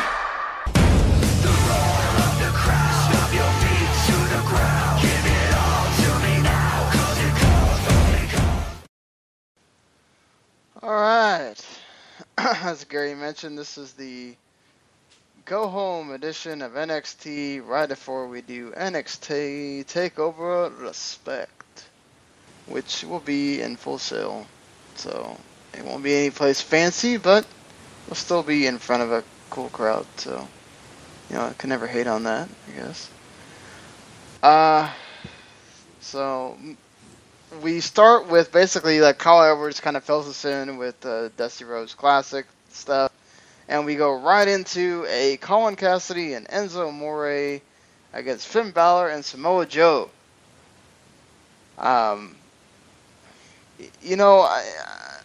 I love Finn Balor, but God, it feels like it takes longer than The Undertaker for him to get to the ring. I think I almost fell asleep.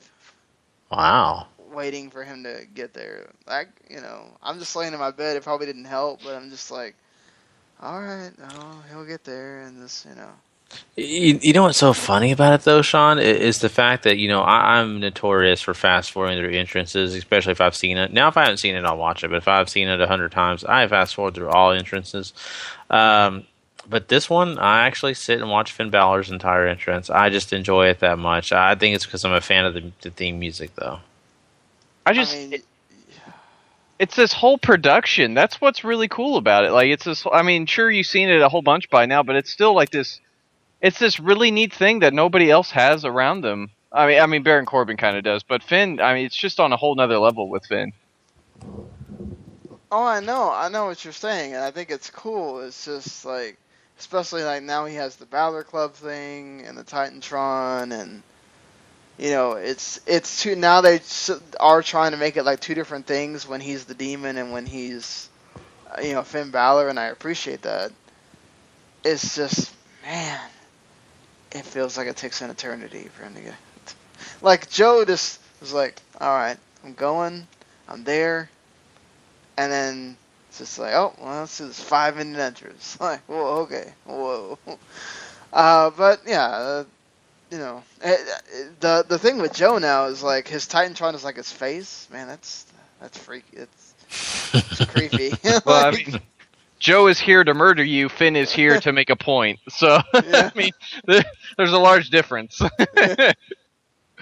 So, the match, I thought, I mean, it wasn't very long, but it was fun while it lasted. It started off pretty awesome with, like, Enzo doing a suicide dive onto Joe, and then, like, Valor just flipping onto Big Cass. That was pretty cool. You had some fun stuff in here, but you kind of knew who was going to win. Mm-hmm. Muscle Buster into Coup de Grace is still the sickest finish I think I've seen from a tag team in a long time. Like, it's two completely separate moves, but you know that guy is dead at the end of that. Like, there's no getting up. Yeah, I think that's the truth. Yeah, so I mean, like you said, it was a decent match. It was entertaining, and we got a pretty okay finish. I enjoyed the ending for sure. Yeah, that's really an awesome tag finish. Sadly, looks like we may not seeing it for very much longer. So we get basically that we find out that both Johnny Gargano and Tommaso Ciampa are going to be doing singles matches on this show. Johnny Gargano is going to be wrestling Apollo Crews, and Tommaso Ciampa is going to be wrestling Tyler Breeze. So we start with. We also get like an Asuka video here, which is pretty awesome. But the first match is Apollo Crews and Johnny Gargano. Man, Gargano was pretty over with this NXT crowd. Love them some Johnny wrestling here. And I maybe he wore those tights all the time, but I just noticed that he had those Johnny wrestling tights. So cool on him. I thought this was pretty good. Probably the most active we've kind of gotten to see Apollo Crews in all his matches. Like, he actually had to move around a bit and have to counter some of Johnny's stuff, and Johnny got to look good as well. He ends it with the 2/3 of the combination, but we kind of knew Apollo was going to win here. Yeah, I mean, there's nothing. It's a fine little 4-minute match. I think Apollo looks okay here. Johnny looks good here. It's a win-win for everybody. So apparently there's this Johnny's having this. He's putting his career on the line match and Evolve, and making people speculate that maybe he finally did sign with NXT. What do you think?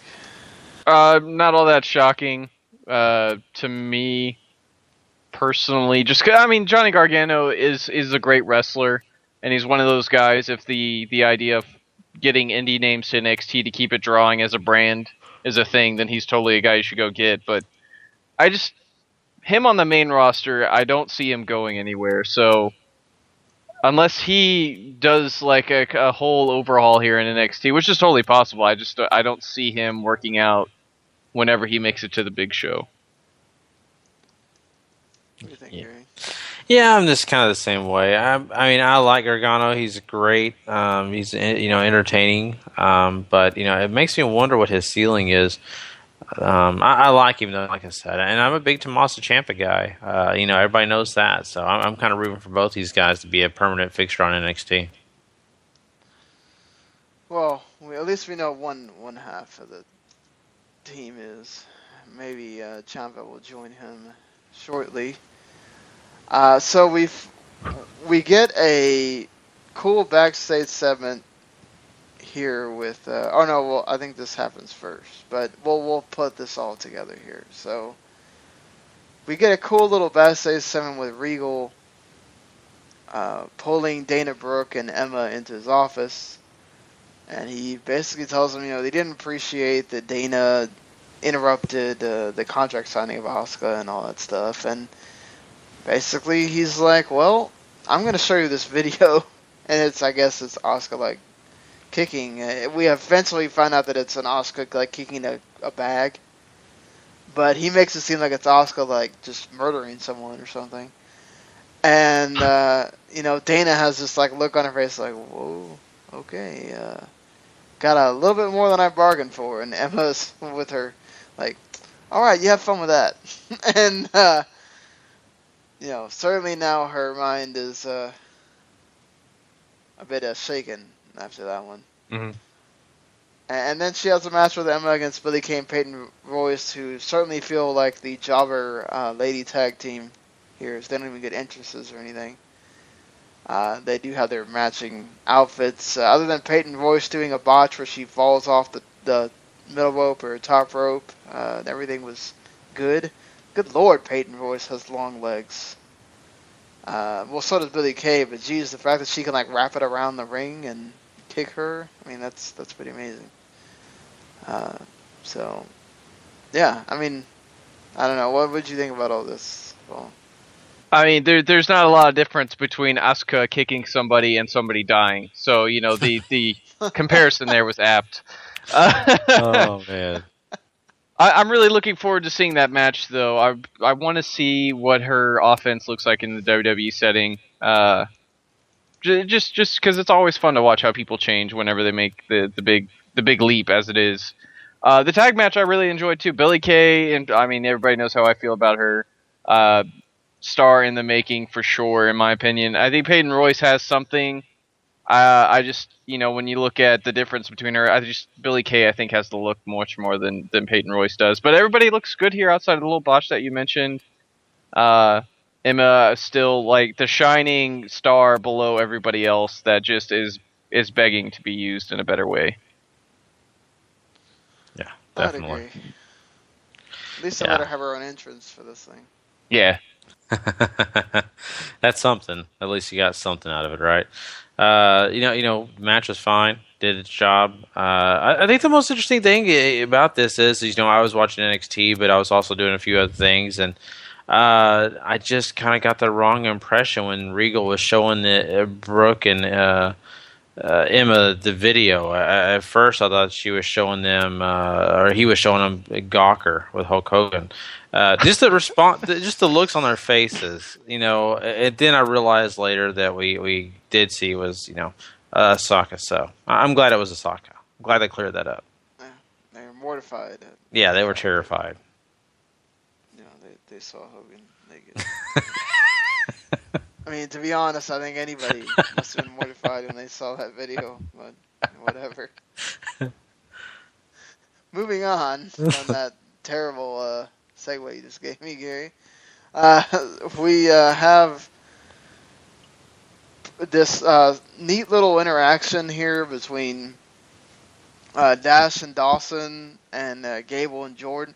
Man, seriously, like, I remember when Jordan was just this guy, and, like, he's pretty good on the microphone now. Like, he seems to, like, understand his swagger, and he's getting it, and, like, Gable just understands. Like, I think Gable just has it.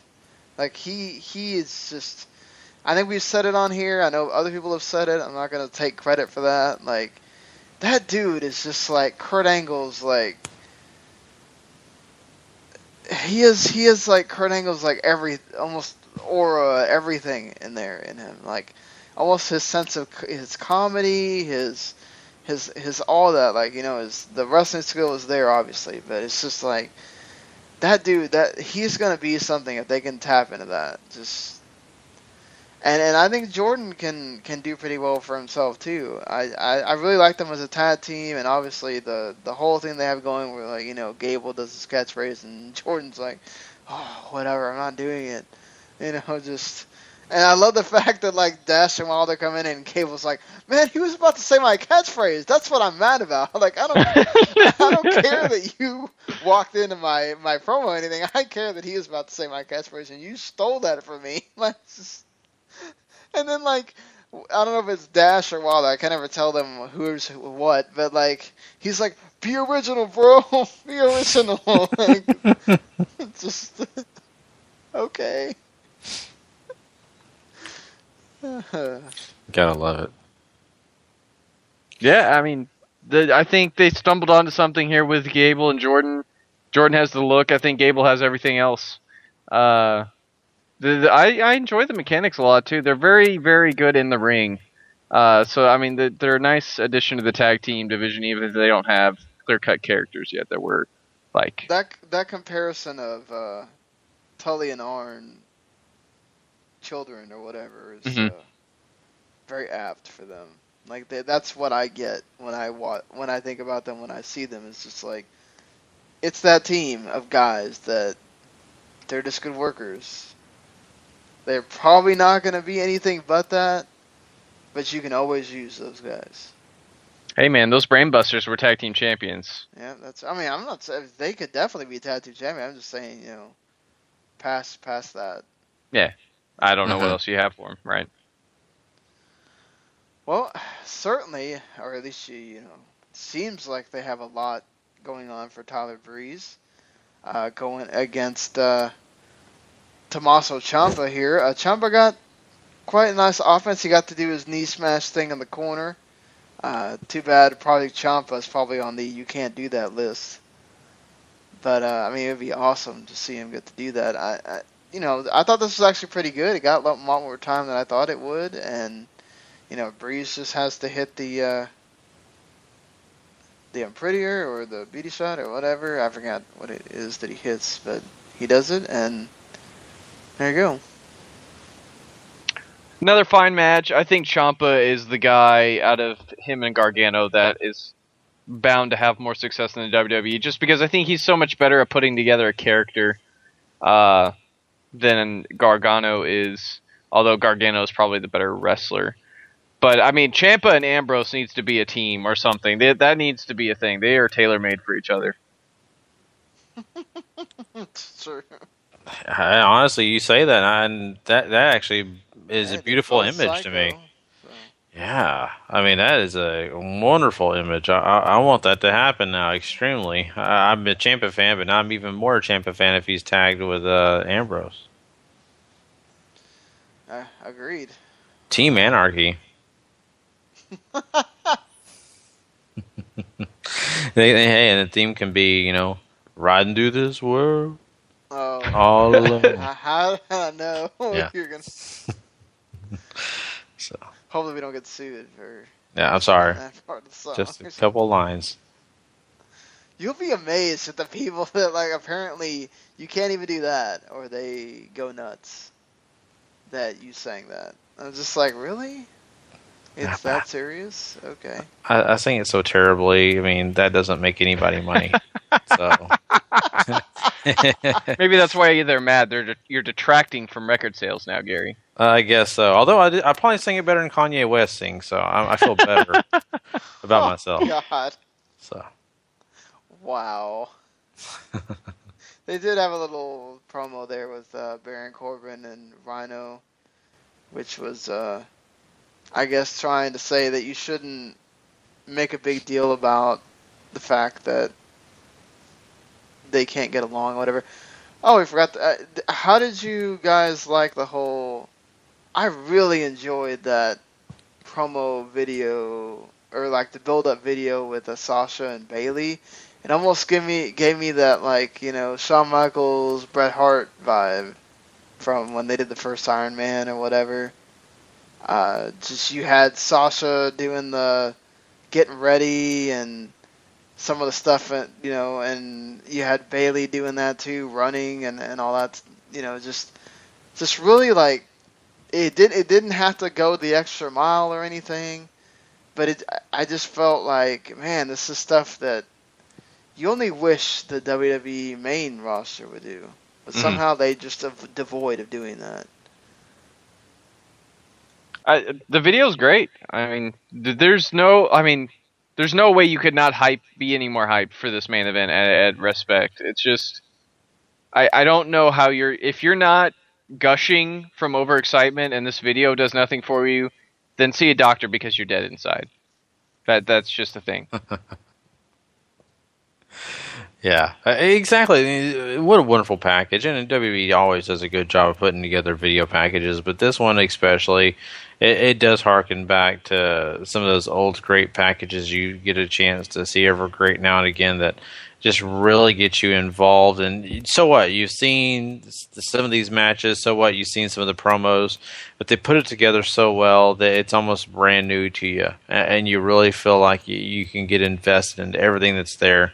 So, I mean, I was all for it, and I thought it was a great way to end NXT.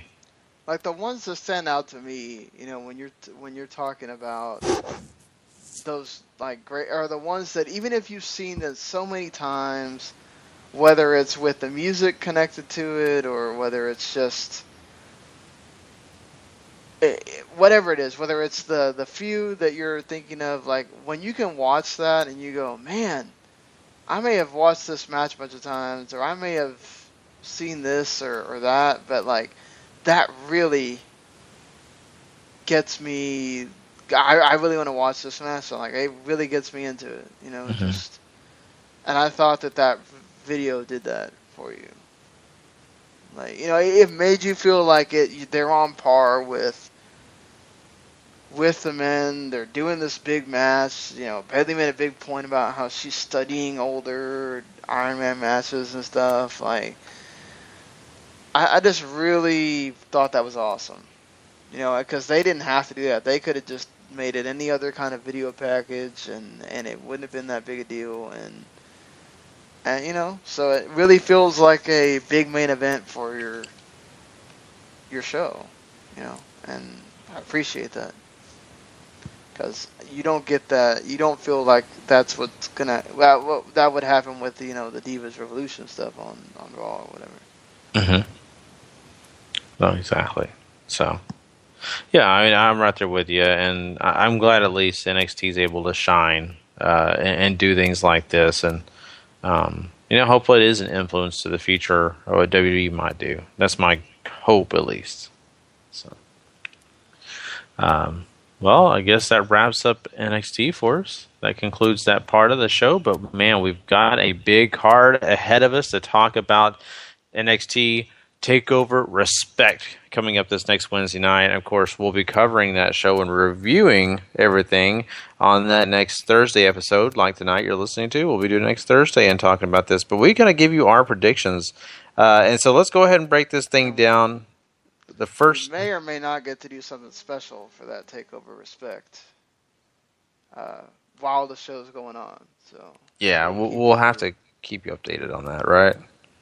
Yeah, well, I mean, obviously you'll have to either through Twitter or Facebook or something, you'll have to just kind of keep tabs, and we'll be able to. I don't want to say anything now, and then things just don't work out before we can do it, but it'll be cool if you get to be there for that or not. Yeah, so if you're listening to us and you want to know exactly what we're going to be doing, if it is a possibility, hey, join us on our Facebook page. It's Wrestling to the Max. That has the number 2 in there. And, of course, we have the W2M Network, which is great because it has other podcasts we're a part of. It'll have the same information on that page as well. So join both those pages just so you're filled in on everything we're going to be doing. But, hey, if you're already a part of it, just be on the lookout because we'll give you all the info. Well, let's break down this card for NXT TakeOver Respect. Let's first start out with Asuka versus Dana Brooke. Who's going to win this match? This is a tough one because you could go, I think, either way with this. You can set up Dana Brooke to be that challenger here, or you can have Asuka make the very impressive debut. I guess you could put impressive in quotation marks depending on your feelings of Dana Brooke or not, but I'm going to go with Dana. I'm going to go with Dana because there's the deal with Emma being there.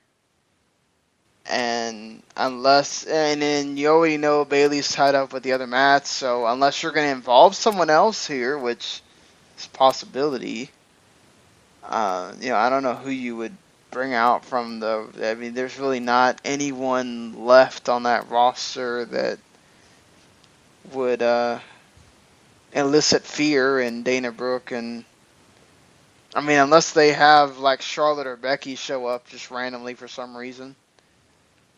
to kind of be in Asuka's corner to kind of continue that as a tag team kind of feud or something. I just have a feeling that it's sort of like trying to just stack the odds against Asuka and make her get sympathy and all this kind of stuff, that they want to do. So, Dana will kind of win by cheating or something. When NXT needs a face diva, there's always Blue Pants. Yeah, it's true. I mean, the Vaudevillains aren't defending titles, so I guess.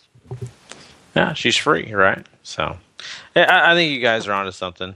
I think Dana Brooke is definitely going to be the one that wins this match for all the reasons you guys said. Plus, it's a little too early to be ending this feud. I think they got to drag it on. I think it'll just get better. So, let's talk about Tyler Breeze. If he'll be facing off against Apollo Crews, who's going to actually take this victory home? I think this is a really interesting match. Tyler Breeze, as I've said, multiple occasions can work anybody with any style, and he will make them look amazing. And Apollo Crews is an amazing athlete who we're still learning about here in NXT. This should be really good. I'm going to go with Apollo Crews here, but Tyler Breeze could really use a win too. So I feel like this is building, and I think Paul said this before. That takeover is happening in London. The William Regal is an Englishman, and this is the obvious thing would be to have Breeze versus Regal at that takeover and end this whole thing with him and Regal. I would think he loses here. That really lights a fire under him to where he's like, "Look, I'm done. I want a piece of you," or something. As much as I would love to take credit for it was Harry Broadhurst thing. Okay. But yeah, I just really feel like that makes a lot of sense. So I would think that Apollo wins here. I don't think they want him to lose to Tyler. I think they made they made him a big deal about him being undefeated. Once you usually mention that on TV, that means they kind of sort of want to do something with that. So. And I think Apollo would be one of those that kind of benefits from not losing for a while. Because, you can kind of see it with the crowd. They're still kind of a little... they know who he is. But the whole, we've said it a bunch of times, Uha is such an easy name to chant, all that. Apollo's still kind of this thing that they're trying to figure out what to do with. And you kind of had some dual chanting going on during the match and whatnot, but... I don't think he hasn't caught on as fast as some of the other ones have, and I think you're kind of hurting him if he loses here. Mm-hmm. Yeah, I think so too. And Apollo Crews, to me, once again, has the momentum. I think he gets the victory here. We got to talk about the Dusty Rhodes Tag Team Classic, and the first semifinal match we're going to talk about is Baron Corbin alongside Rhino. They're going to face off against Jason Jordan. And of course, Gable. So, who's going to actually take this one? Do you guys believe in Gable and Jordan, or are you looking at the monster tag team of Corbin and Rhino? See, the Dusty Rhodes Tag Team Classic booking here can go one of two ways. Either the big teams here with the opposing guys can blow up, and both of them end up knocking each other out of the finals, and you have the Mechanics and Gable and Jordan in there. Or they go the other way and they smash each other until they hit the finals, and then somebody just happens to win out of those two teams. I'm going to go with the second one, and I'm going to say Corbin and Rhino get the win here. But I really would love to see Gable and Jordan somehow pull this magic out. I feel like one of the established teams will wind up getting to the final, and it's obviously not going to be the Mechanics. So I would say Gable and Jordan wind up getting there, and Corbin and Rhino will wind up blowing. And for one, we've already seen Corbin and Rhino. It's not like this dire match, so we need to see again. Secondly, they're the mid-card, so it doesn't matter whether they blow up whenever. Because at the end of the day, they're going to forget about it the next day anyway. Whereas Joe and Balor, that needs to be done either in the final match, or if, say, they won, you do it later, or something, or you do it when they do their tag title shot, or whatever this is going to mean. So I would definitely say that I think Gable and Jordan go on to the final at least, because you need to have one established team go through, because I think it means absolute jack crap if you have both the makeshift tag teams get to the final. I totally agree with that, and I think there's more room to wiggle if you have Corbin and Rhino lose. I feel like that's. I mean, a perfect honestly, opportunity. I think it'd be awesome if basically Balor and Joe wind up knocking each other out, and then Gable and Jordan win by like default or something. Mm-hmm. Just so that you have a tag team number one contender crowned or something. Well, that could happen anyway, and because they're the runners up, they're the ones that get the shots and whatnot. But it can happen very variety of ways. But I think it doesn't work that well if you have Corbin and Rhino. It's dumb almost. Mm-hmm. Yeah. So I'm going Jordan and Gable on this as well.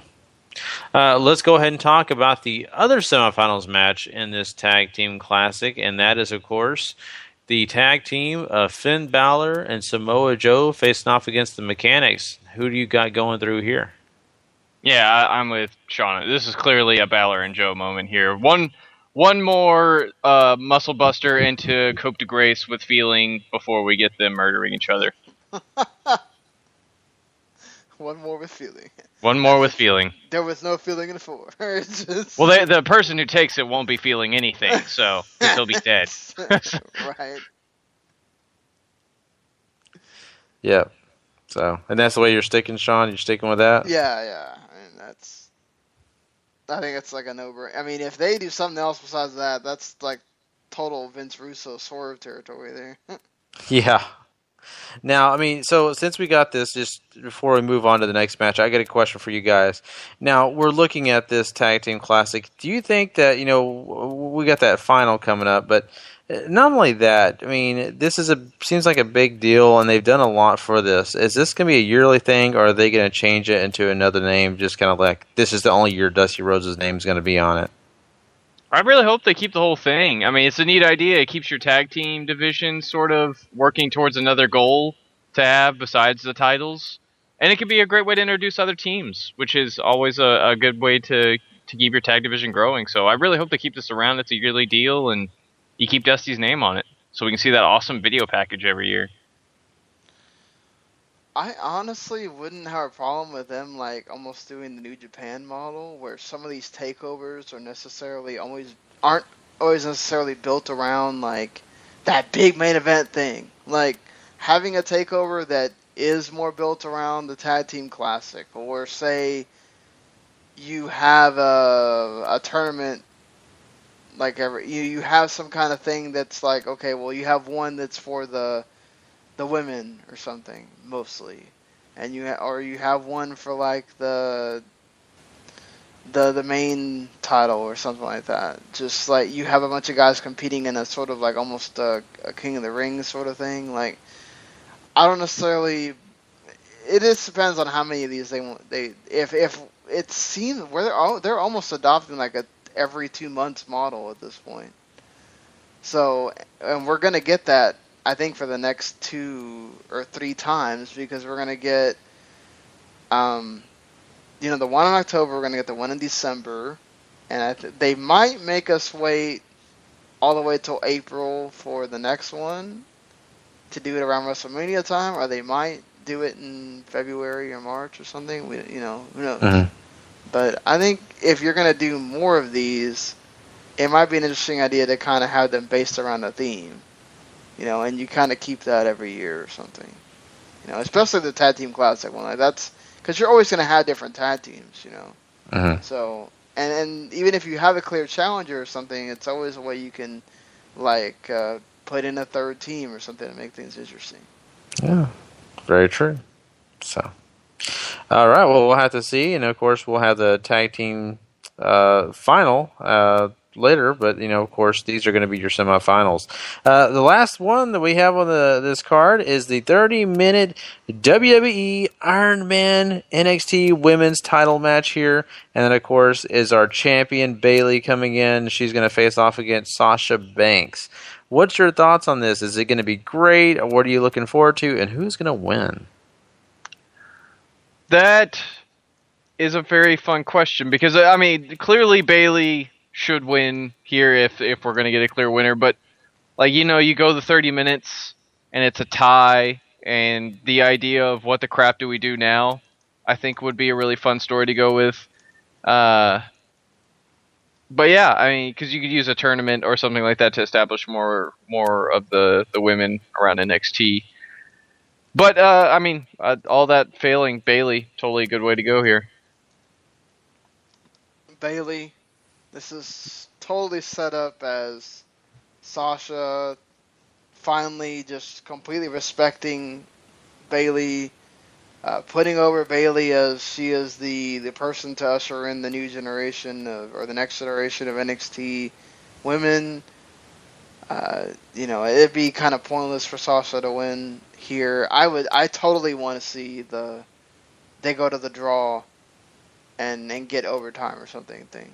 I totally want to see that.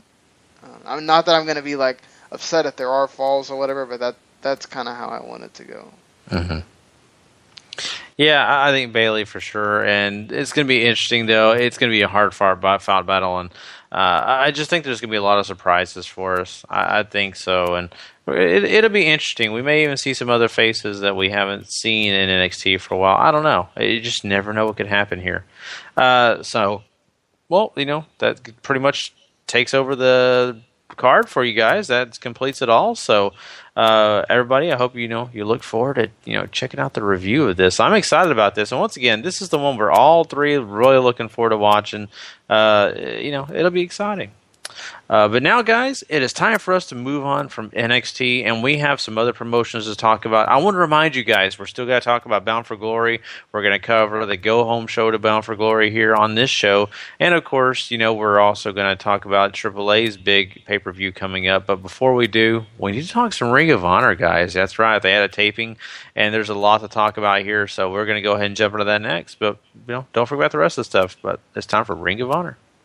Just wanted to make a note that, yes, we do normally do an extra for the takeovers, but because it falls on a Wednesday and we have a show the next day, the next night, really late, it kind of is almost, I guess we could do it, but it would be like everybody has to stay awake till 2 in the morning to do this one show when we can just do it all together on the show the next day. So... like I said, we might do something while it's on live, but as far as a review show, unless for some reason Gary just gets this awesome inkling when he gets home from church and just go, hey, you know what? I'm just gonna watch this. Yeah. We just do it now.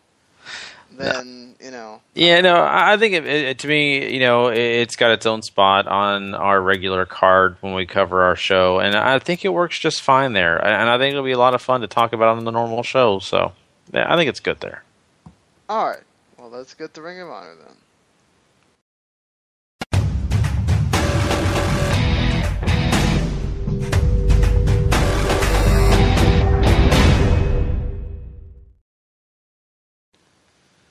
All right, Phil. All righty.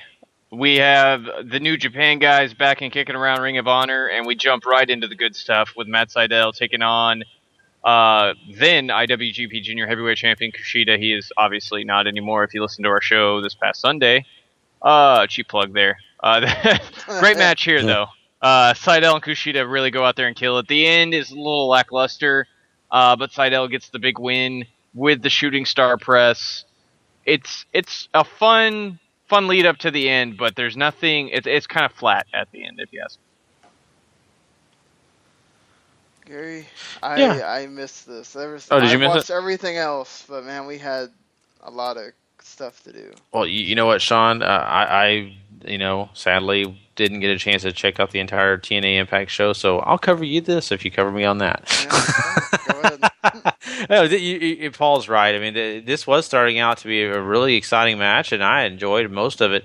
But yeah, it was kind of a surprise. I was kind of, a little bit on the downward side on the end of this. I thought they could have done a little bit better job ending it, but it was good for what it was worth, and I enjoyed it no matter what.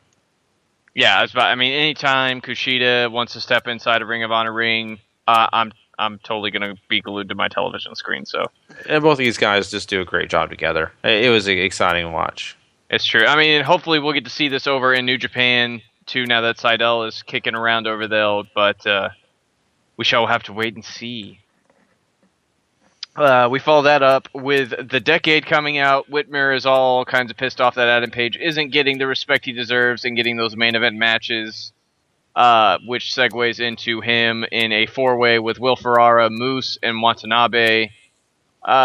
Pretty fun little four-way here. Watanabe gets the big win. Sort of surprising, if you ask me, but I guess it shouldn't be with him getting that television title shot at some point, too, so...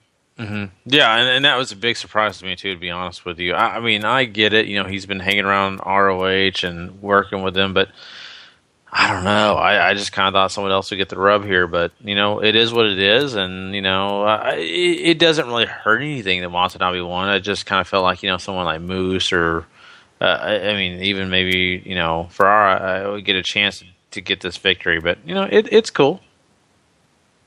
Yeah, I mean, and Watanabe's pins Ferrara, so it's not like the other two guys who are around doing stuff really lost anything here, but, whatever. Yeah. I mean, it was, once again, it was a decent match. You got some entertainment out of it. That's pretty much what it's for, but, I mean, I think the shock was the winner. Mm-hmm. Well, I think it's also, apparently we've been hearing that they're set to bring Watanabe back to New Japan, so this is kind of like the ramp up to he's about to come back, so we kind of got to start letting him win and stuff.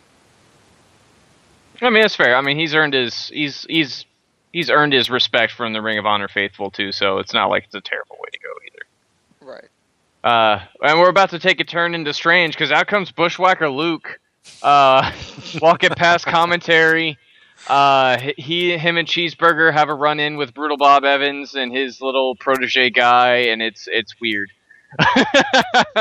Yes. Which, if you heard our Field of Honor review, he was on that too. So. It's just so funny to watch him, still licking people to this day. He'll be licking people till he's in the grave, man. Gimmick never dies. It'll probably lead him to the grave, honestly. But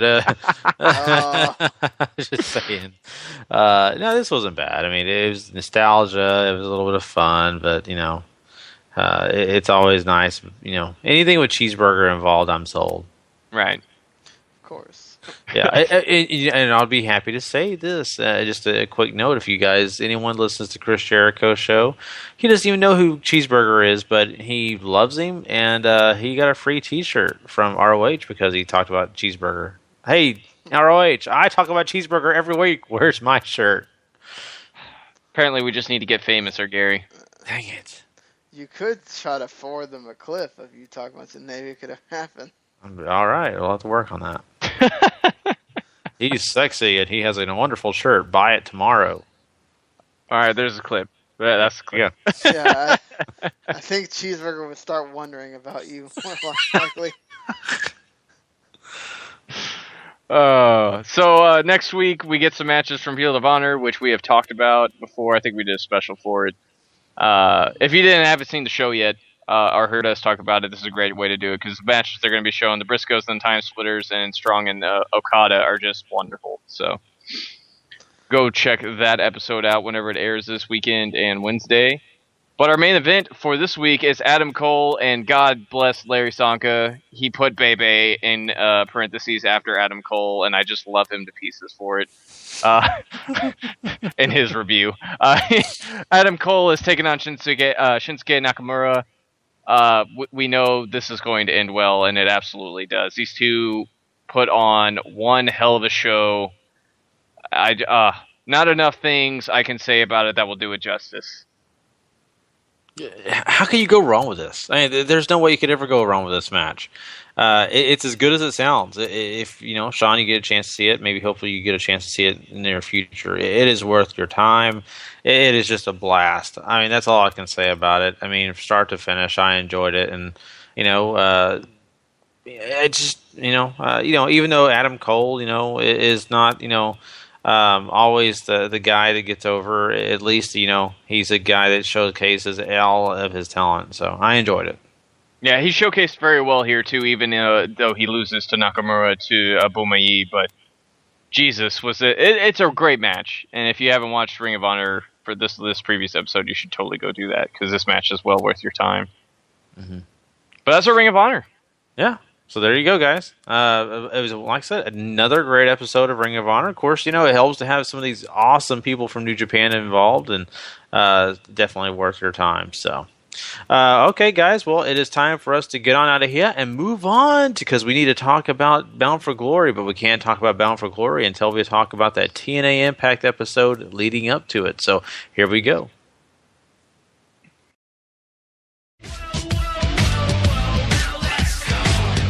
TNA Impact Wrestling.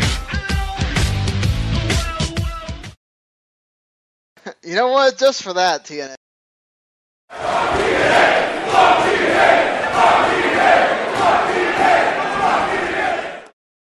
Yes, that is a crowd saying F TNA. I think I'm going to play that every time I have to hear that damn song.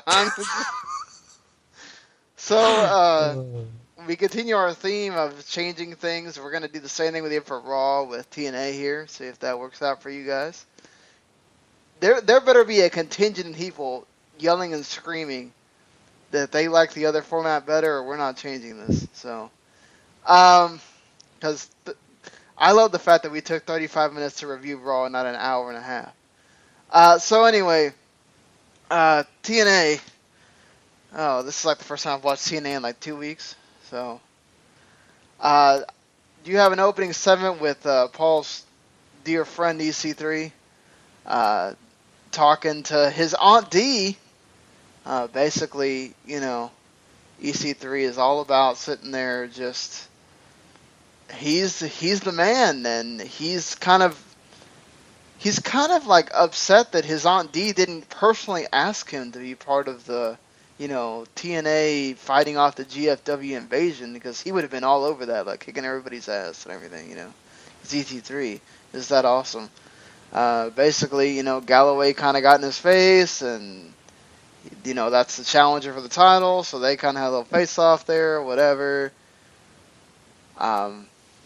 How do you feel about Dixie Carter as a babyface authority figure? Better than Dixie Carter, the heel authority figure? The thing I like about babyface Dixie authority figure is she's not involved with the show as much as heel Dixie authority figure is. So that's a bonus. Close personal friend EC3, of course, always on point, and says he will be in God mode at Bound for Glory. And I believe him, because let's face it, he's the best thing TNA has. And I think his match with Galloway should be pretty gosh darn good too, if they let it be. Well, as we'll find out, well, pretty much as we find out, this is the main storyline of the show. And look, I considering where they're going to be at, I kind of give TNA a pass, because they're going to be in North Carolina. Matt Hardy has been involved in the main event scene for a little while now. And due to circumstances on the show, because EC3 is in God mode, he thinks he's awesome and that nothing's going to touch him, well, Dixie kind of makes an amendment, or she adds something to the tag match that's going to be the main event of this show, which is that if Drew Galloway wins, Matt Hardy gets added to the main event of Bound for Glory. Well, Drew Galloway and Matt Hardy kind of make some pretty quick work of a sort of blah match between EC3 and Tyrus and Matt Hardy and Galloway.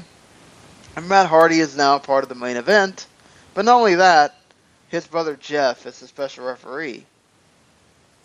So the creatures are certainly going to be stirring in Charlotte, North Carolina there. Can smell the shenanigans from here, Sean. Yes, certainly can. I'm one that, if this is your WrestleMania, I prefer the singles main event myself. I think we've talked. I think you're kind of that way too, Paul. But do you give them a pass too because of where they are, or do you think this is them kind of reaching for? Oh well, we know we need pay-per-view buys, so. I give them a pass for a couple of reasons. One, we're talking about a company that is scratching and clawing its way just to see daylight for another month or another couple months or however long a period TNA is just going to keep getting bequeathed to them.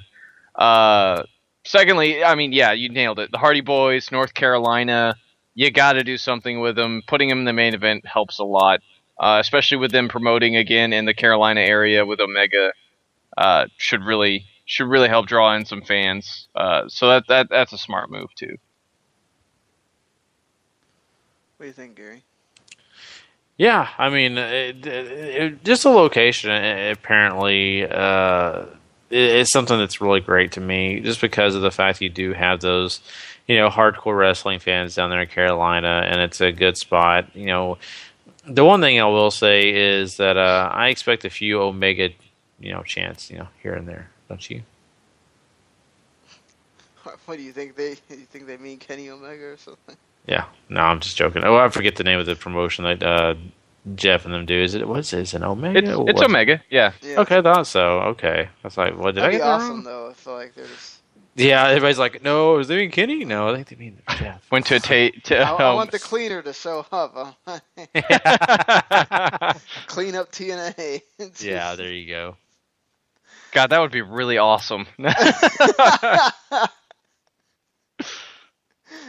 Something that wasn't so awesome though.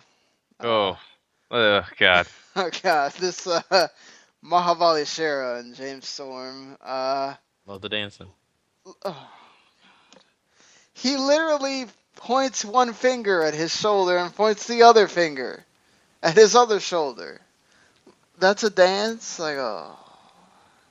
I seriously felt like I've never felt more like I'm watching WWE Light than I did when I watched this show. Especially after I watched Raw first and then I watched this show and I'm like, okay, we have Mahabali Shera dancing and then we have a bunch of montages of people dancing. Well, during Raw we had the Connoisseur dancing thing. We have Bobby Roode wanting to do an open challenge at Bound For Glory. Well, we have John Cena doing open challenges for the secondary title too. And then Bobby Lashley accepts, so that makes it really quick at least. We have just random things happening. It's just, we have an angry, oh man. We have Tommaso Ciampa being the first time ever appearing on a WWE show and then appearing on a TNA show on the same day. Which, literally, if you think about it, Orlando and Winter Park are about 15 minutes away from each other. So when Tommaso Ciampa got off NXT, he literally could have drove over to Orlando and shown up on TNA and done the match. But, we all know this is tape beforehand, but it literally actually could have happened.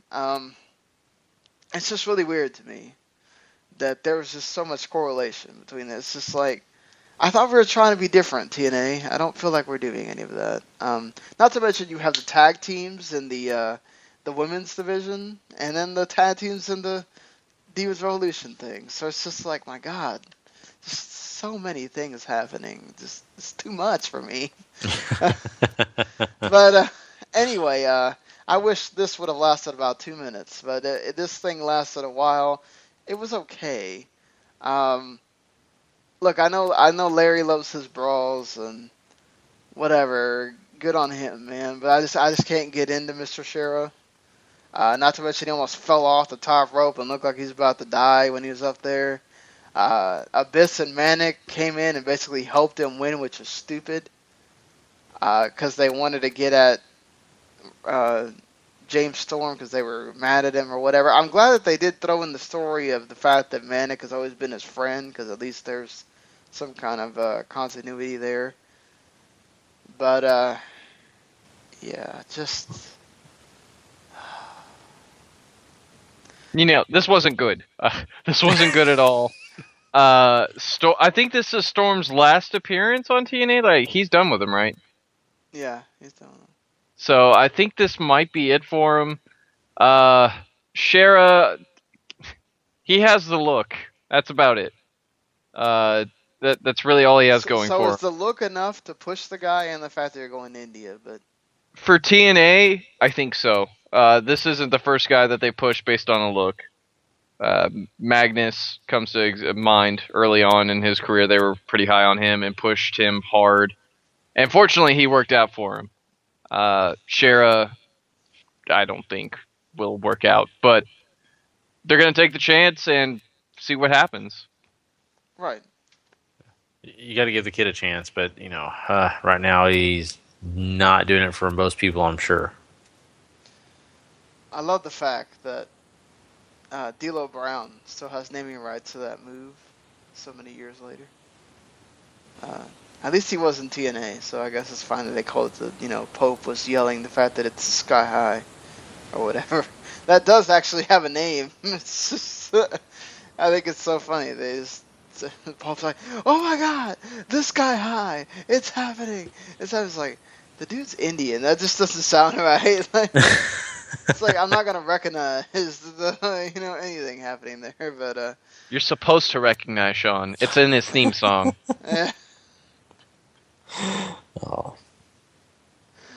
So, I love the Bobby versus Bobby King of the Mountain match. Hope to God they don't have to have a King of the Mountain match or anything, because I'm so tired of those. Just simple and sweet, and it didn't have to last very long. Plus, you're going to be getting quality out of this, so if you're watching Bound for Glory, you're going to get one good match at least. And this should be it. Rude and Lashley have really good chemistry together, not to mention they're both pretty badass wrestlers on their own right. They had that really nice series of matches for the world title. Back in New York. Mm-hmm. I mean, I'm really looking forward to it. I think you're right. It's simple, it's easy, and it's going to lead to something we can all get behind. So, more of that, TNA. I'll second that. Yeah, I mean, I don't know at all if this Ultimate X match is going to lead to something we can get behind, or if it's just going to be the same old for TNA and their X Division. We did get Tommaso Ciampa showing up in this X Division match with DJZ, and who was the other? Was it Trevor Lee? Trevor Lee. And Trevor Lee wound up winning, I guess, to get himself a shot in the Ultimate X. I mean, I just can't get myself excited for anything that involves the X Division because I feel like it just means absolutely zero. But do you think it could lead to something where they finally just flip a switch and go, okay, we really need to be starting to promote this thing more? Or? They need to do something. They have a lot of talent. They have a lot of ways to utilize that talent. They just don't do anything with them. This has been a ongoing problem for TNA through multiple regimes at the top. So, if you're going to invest in it, sign some guys, really invest in these characters, and then try to make something out of them. Because they're best guys in TNA that we all will remember them for were from the X Division. AJ Styles, Christopher Daniels, Samoa Joe, list goes on and on. They all came from the X Division first. Very true. Gary? Mm-hmm. Yeah, I'm the same way. Look, the X Division it's somewhere in the, I don't know, I'm trying to think of where exactly I say it's at. It's somewhere in the middle of, okay, I could start to kind of see where I could get interested in at the realm of I just could care less. And that's my problem with it. And apathy is not good. No, and that's my biggest problem, is I have a lot of apathy towards it. I want to try to like it, want to try to care about some of these guys, but I just don't have enough motivation or enough, enough characters in this whole mix to make me excited about it. You heard it, TNA. You have made Gary apathetic towards your extras. You better do something. Yeah. So hey, Rockstar Spud, he's the guy. Yeah, he's supposed to be your savior, but yet he doesn't appear on most of your television. Mm-hmm. You know, whatever that is. So we move along here. Oh well, the last thing really, I think, because I already kind of outlined the main event there, which wasn't anything, and at least it led to something. We have the Dollhouse and the Beautiful People. Obviously, it's a 2 against 3 thing because Angelina's got the hurt arm, which AKA she's pregnant, so they can't have her be wrestling. Obviously, I mean the match didn't take too long.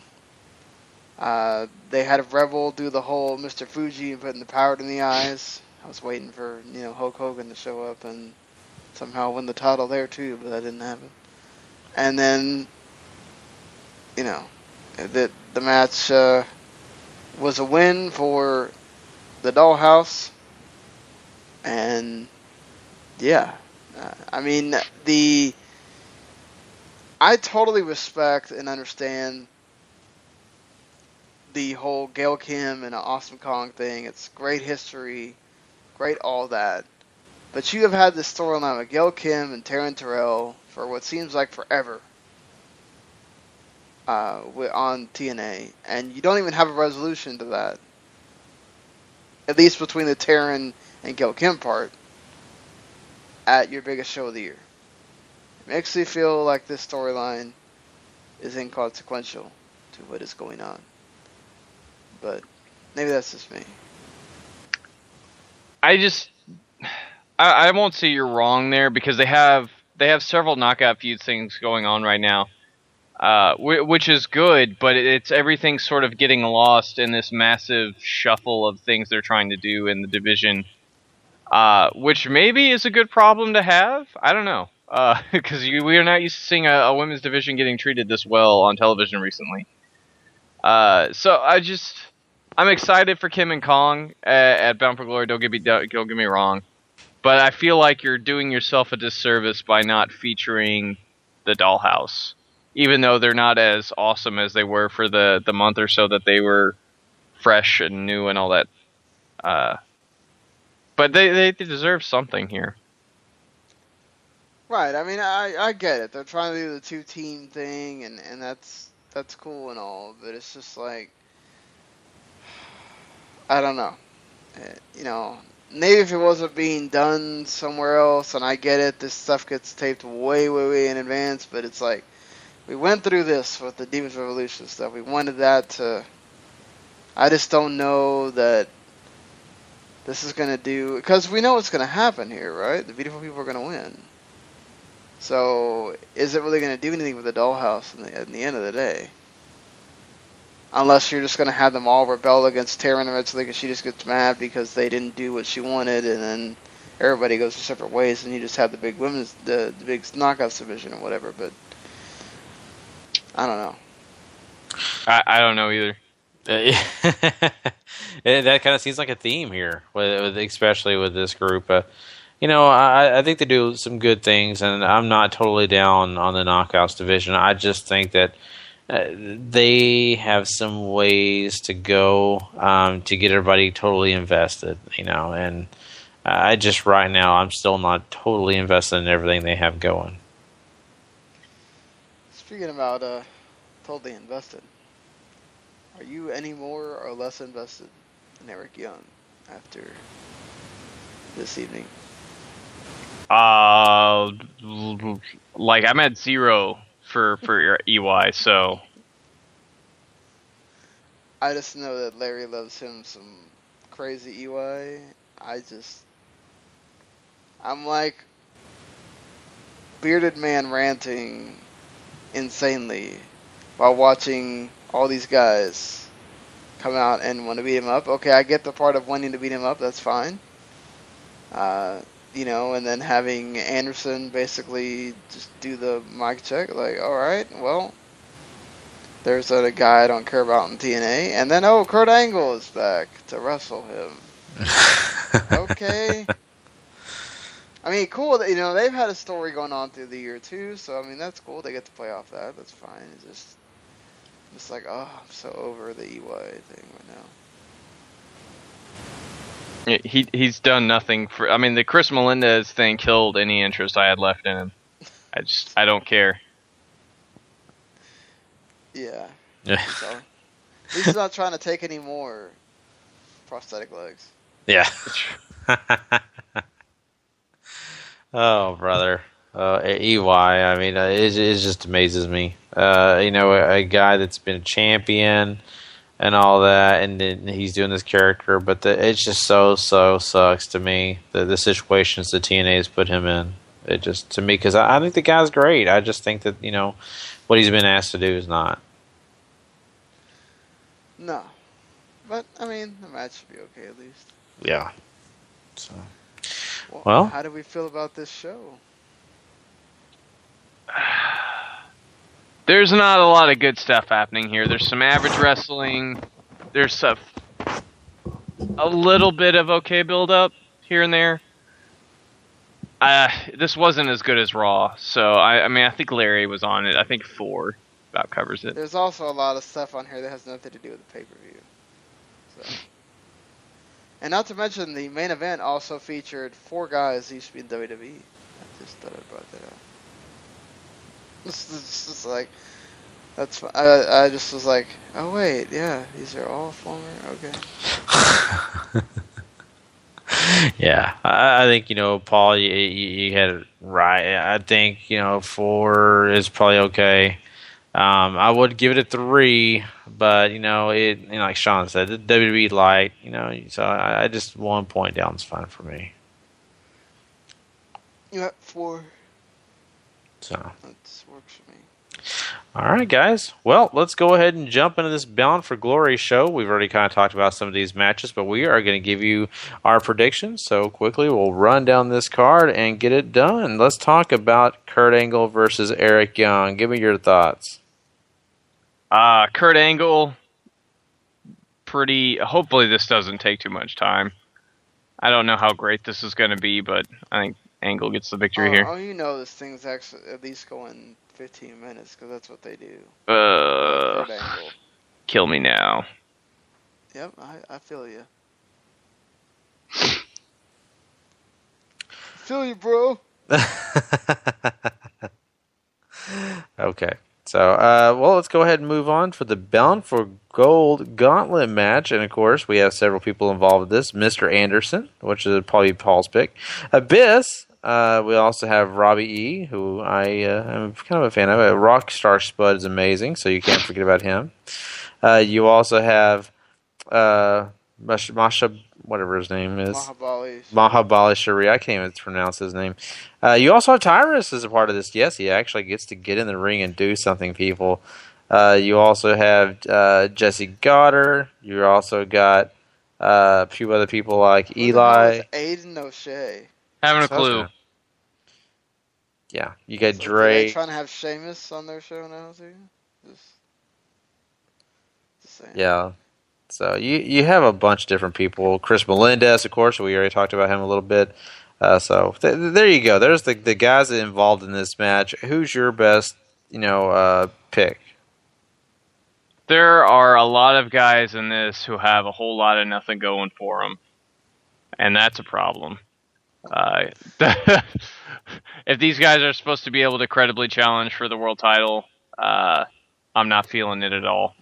I don't think I want to see anybody here wrestle for the world title, because we've already seen Rockstar Spud once, so I'm excluding him, but it's like, really?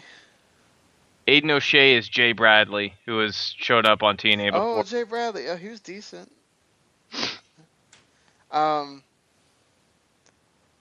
They're taping in India, so this makes me think that they're going to have Shera. Oh, God.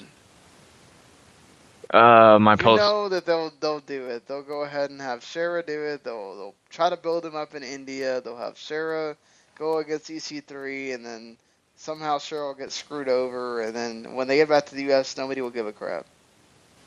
If they get back to the U.S. I don't even know if my close personal friend EC3 can make Cheryl watchable. That hurts me to think about. I'm gonna say Abyss, because why not? That's a good thought. I'm gonna go Mr. Anderson just so we can bore Paul a little bit more. Oh boy. Yeah. He's better than Shera. Let's talk about the X Division, guys. We got Tigre Uno facing off against Manic. Of course, DJZ, and you're also going to have Andrew Evans as a part of this match as well, or Everett, excuse me. Everett, like the former, what's his face? The dude that used to hang out with Rockstar Spud, or is this somebody different? That is Mandrew, who you're thinking of. Mark Andrews, who is not the same. Andrew Everett's one of the GFW guys that's been floating around. I think he's also worked PWG before, too.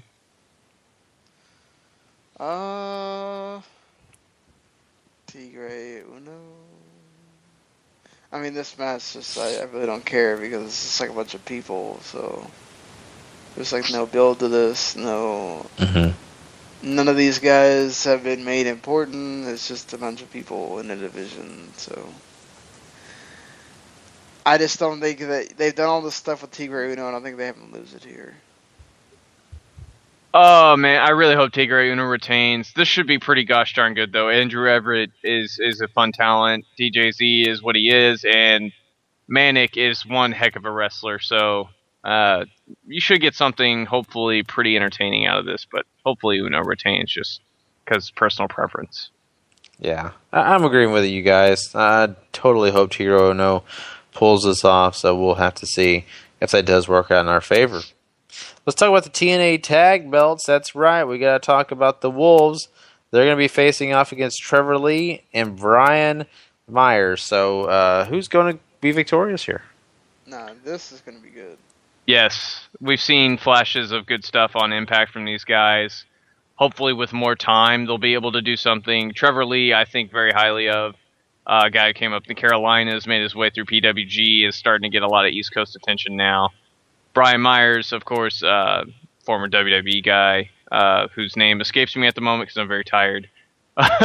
Wolves retain here, but this should be one heck of a match. What do you think, Gary? I'll go with the Wolves as well. I think they retain. Kurt Hawkins, that's who Brian Myers is. Okay. Oh, that's right. I forgot about that. So. Well, we also got a King of the Mountain match, guys, and that's going to be the War of the Bobbies. No, I'm not talking about the English police. I'm talking about Bobby Lashley and Bobby Roode. So we will get a chance to see who comes out victorious, but who do you guys think what will be? Lashley to retain, but once again, this should be a wonderful, wonderful match. You mean Roode to retain? Or yeah, the Bobby that has the belt currently. Yeah. I'm gonna go Roode as well. I thought Gary was gonna make some kind of Bobby's World reference from like that old '90s cartoon. Should have. The cartoon was awesome. Don't you know? Yes. So, who are you going with, Sean? I said the Bobby that has the title. Okay, making sure, just clarifying. Let's go ahead and move on to the Knockouts Championship, guys. And I'm gonna go with Roode. I'll go Roode. The Knockouts Championship, guys. Gail Kim versus, I guess who? Awesome Kong. So, is Awesome Kong walking out champion? I don't think so. Gail's only had the belt for a limited time, as far as we've seen on television. So I'll say Gail retains. Gail retains. This seems like something they just put on for Bound for Glory so they can do all the history and all that stuff. Doesn't seem like something that's like going forward anything. Yeah, Gail Kim for me as well. Okay, here we go. The TNA World titles on the line. EC3 is going to be facing off against Drew Galloway and Matt Hardy. Yeah, it's going to be interesting, guys. It's going to be fun. Yeah, well, yeah, of course, you're going to have your fun Jeff Hardy sighting, as well as, a special referee. So, I don't know. Is Jeff Hardy going to help his brother win this belt? God, I hope not. It's hard to argue against an EC3, my close personal friend, who will be in God mode.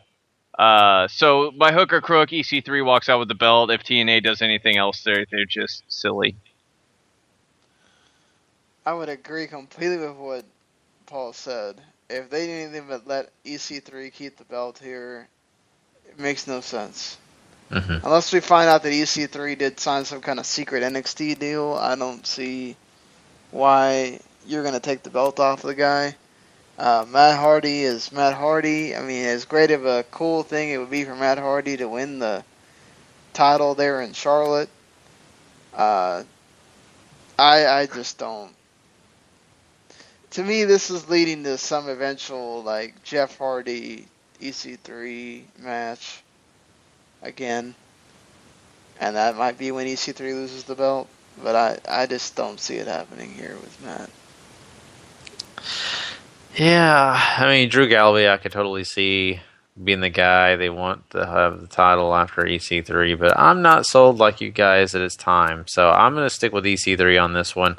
I think he'll be victorious. So, well, guys, man, I know we're hoping that that's going to be a fun show. I hope Bound for Glory is a blast to watch, and we'll definitely be talking about this show coming up. But you know what? We have another show that we want to cover, and it's another promotion. That's right. We want to talk about AAA Heroes Immortalized 9. So, Paul?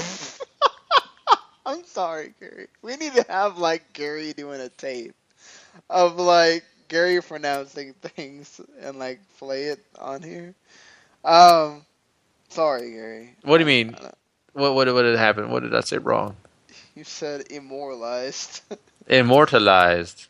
It's just Immortals, Gary. Oh, don't say Immortals. That's a movie that we don't want to talk about.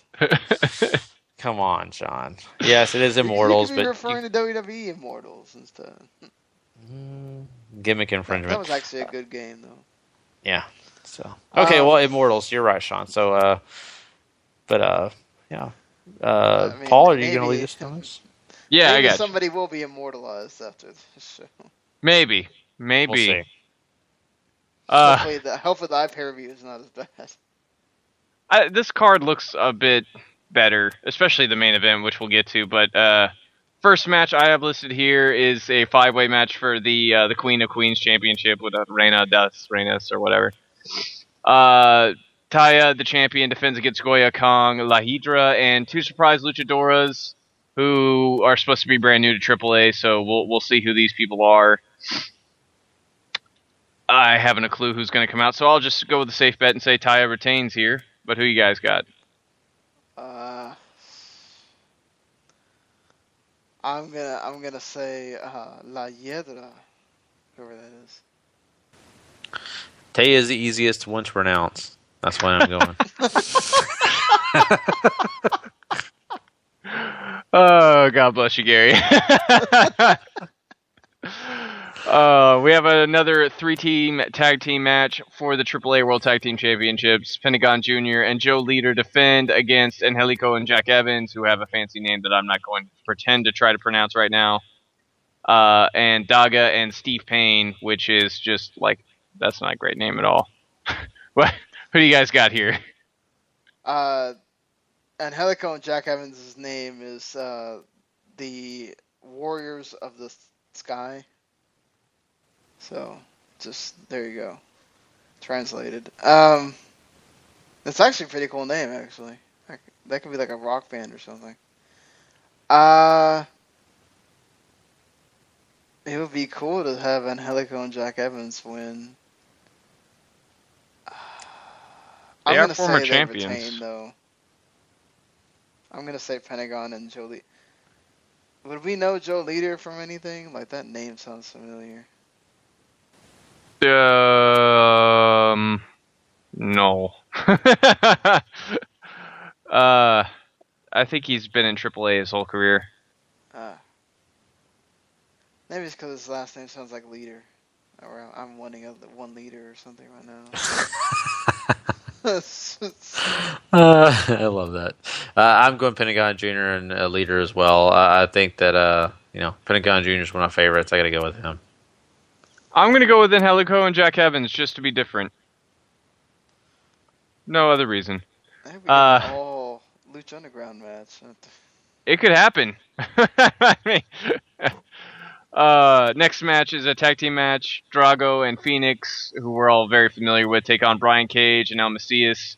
This should be pretty gosh darn good.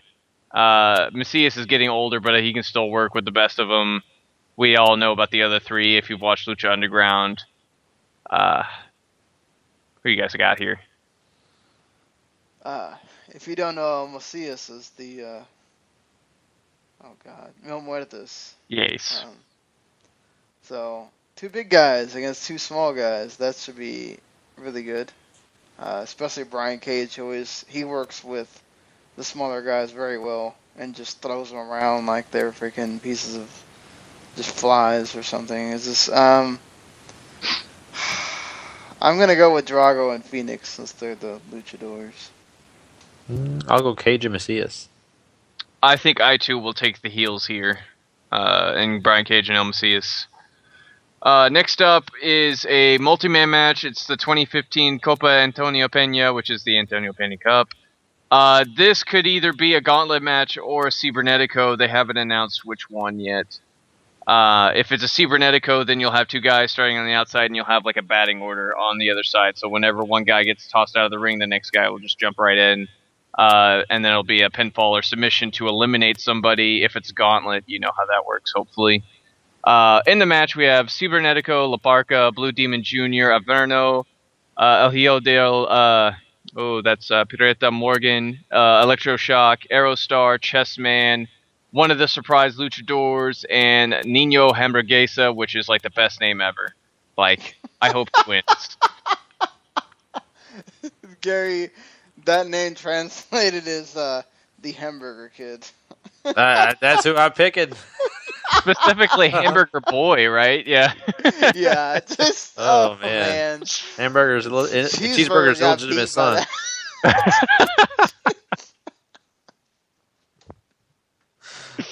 Someone got excited at Taco Bell. Wrong food group. And the other one is the son of the Pirate Morgan. Yes. Okay, do they drink Captain Morgan too? That's what I think too. Man, this is great. Anyway, so does the winner of the Copa Antonio Peña win anything? Like, do they get a title shot or something? Sometimes. Jeez.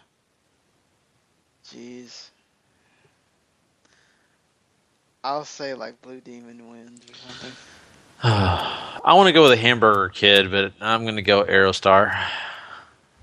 You have no idea how much I want to go with Hamburger Boy. Like, it's paining me not to. I'm going to go with the mystery guy, whoever that ends up being. I think he'll win it. Even though I really want Chess. I'll be rooting for Chessman. So, 6-man tag team action is up next. Rey Mysterio Jr., Psycho Clown, and the other surprise luchador will be teaming up to take on Miss Disease, El Tejano Jr., and El Hijo del Fantasma. Hijo del Fantasma is the hunter guy on Lucha Underground, King Cuerno. Yeah. And Tejano is Tejano, of course. This should be pretty fun, though. Multi-man matches in Lucha are they're guaranteed fun. Agreed. I'll say that Mysterio's team wins. That's the way I'm going to. I really feel like Mysterio can't go wrong with him. I'm going to go the other way and say Miss Disease's team wins here to try to get something back after their one-on-one encounter back at Triple Mania.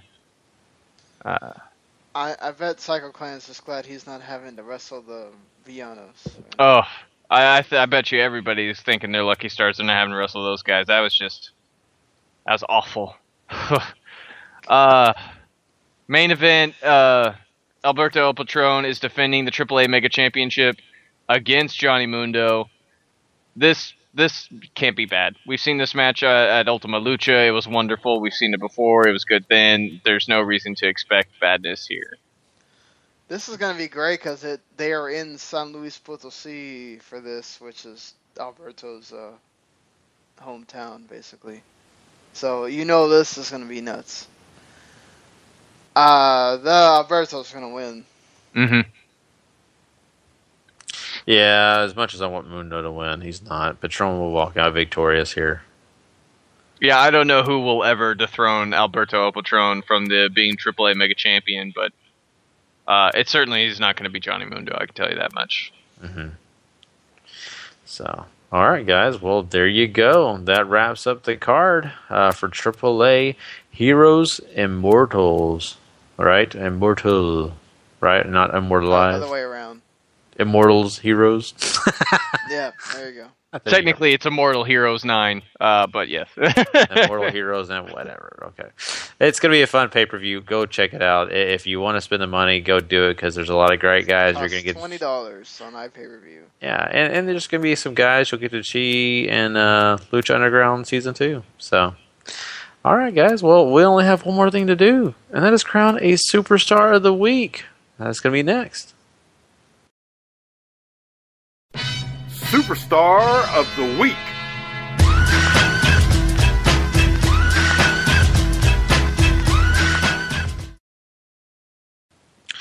All right, Paul, who do you got this week? Number 5, I gave to Tetsuya Naito. Dynamite match this past Sunday at Destruction.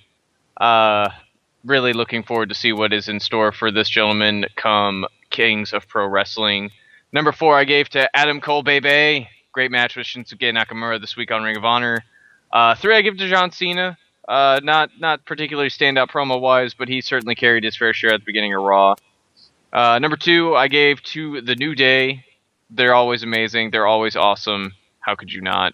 Number 1, gave to Shinsuke Nakamura. Won the Intercontinental title on Sunday. And also, terrific match on Ring of Honor. Just owned the week. Oh, fair enough. Sean? Yep. So,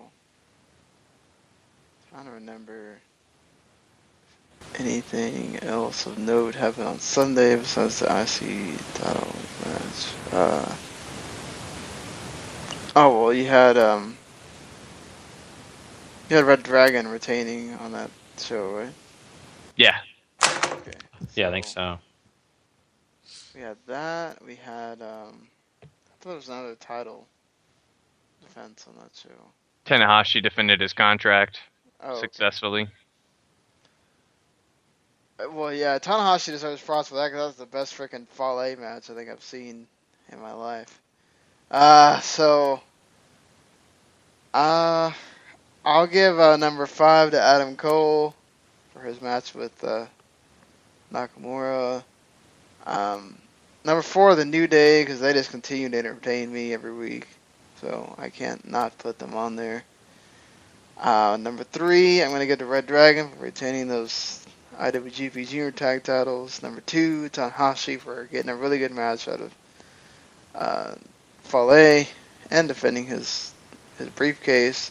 And Nakamura, he has a really good match on ROH with Adam Cole, and he wins back the IC title in the best match he's had with Goto. So, can't beat that, I think. No, for sure. Number 5 has to go to Adam Cole. Great job this week. Number 4 has to go to Red Dragon for me. They did a wonderful job as well. So number 3, Naito is my boy. I always got to go with him. I'm sorry he is higher, but that's because I love him. Number 2 is The New Day because they are the most entertaining thing in wrestling right now. I mean, I'm talking about entertaining. I didn't say wrestling-wise, but just in general, when they want to entertain you, they do an excellent job. Number 1 has to go to Nakamura, though.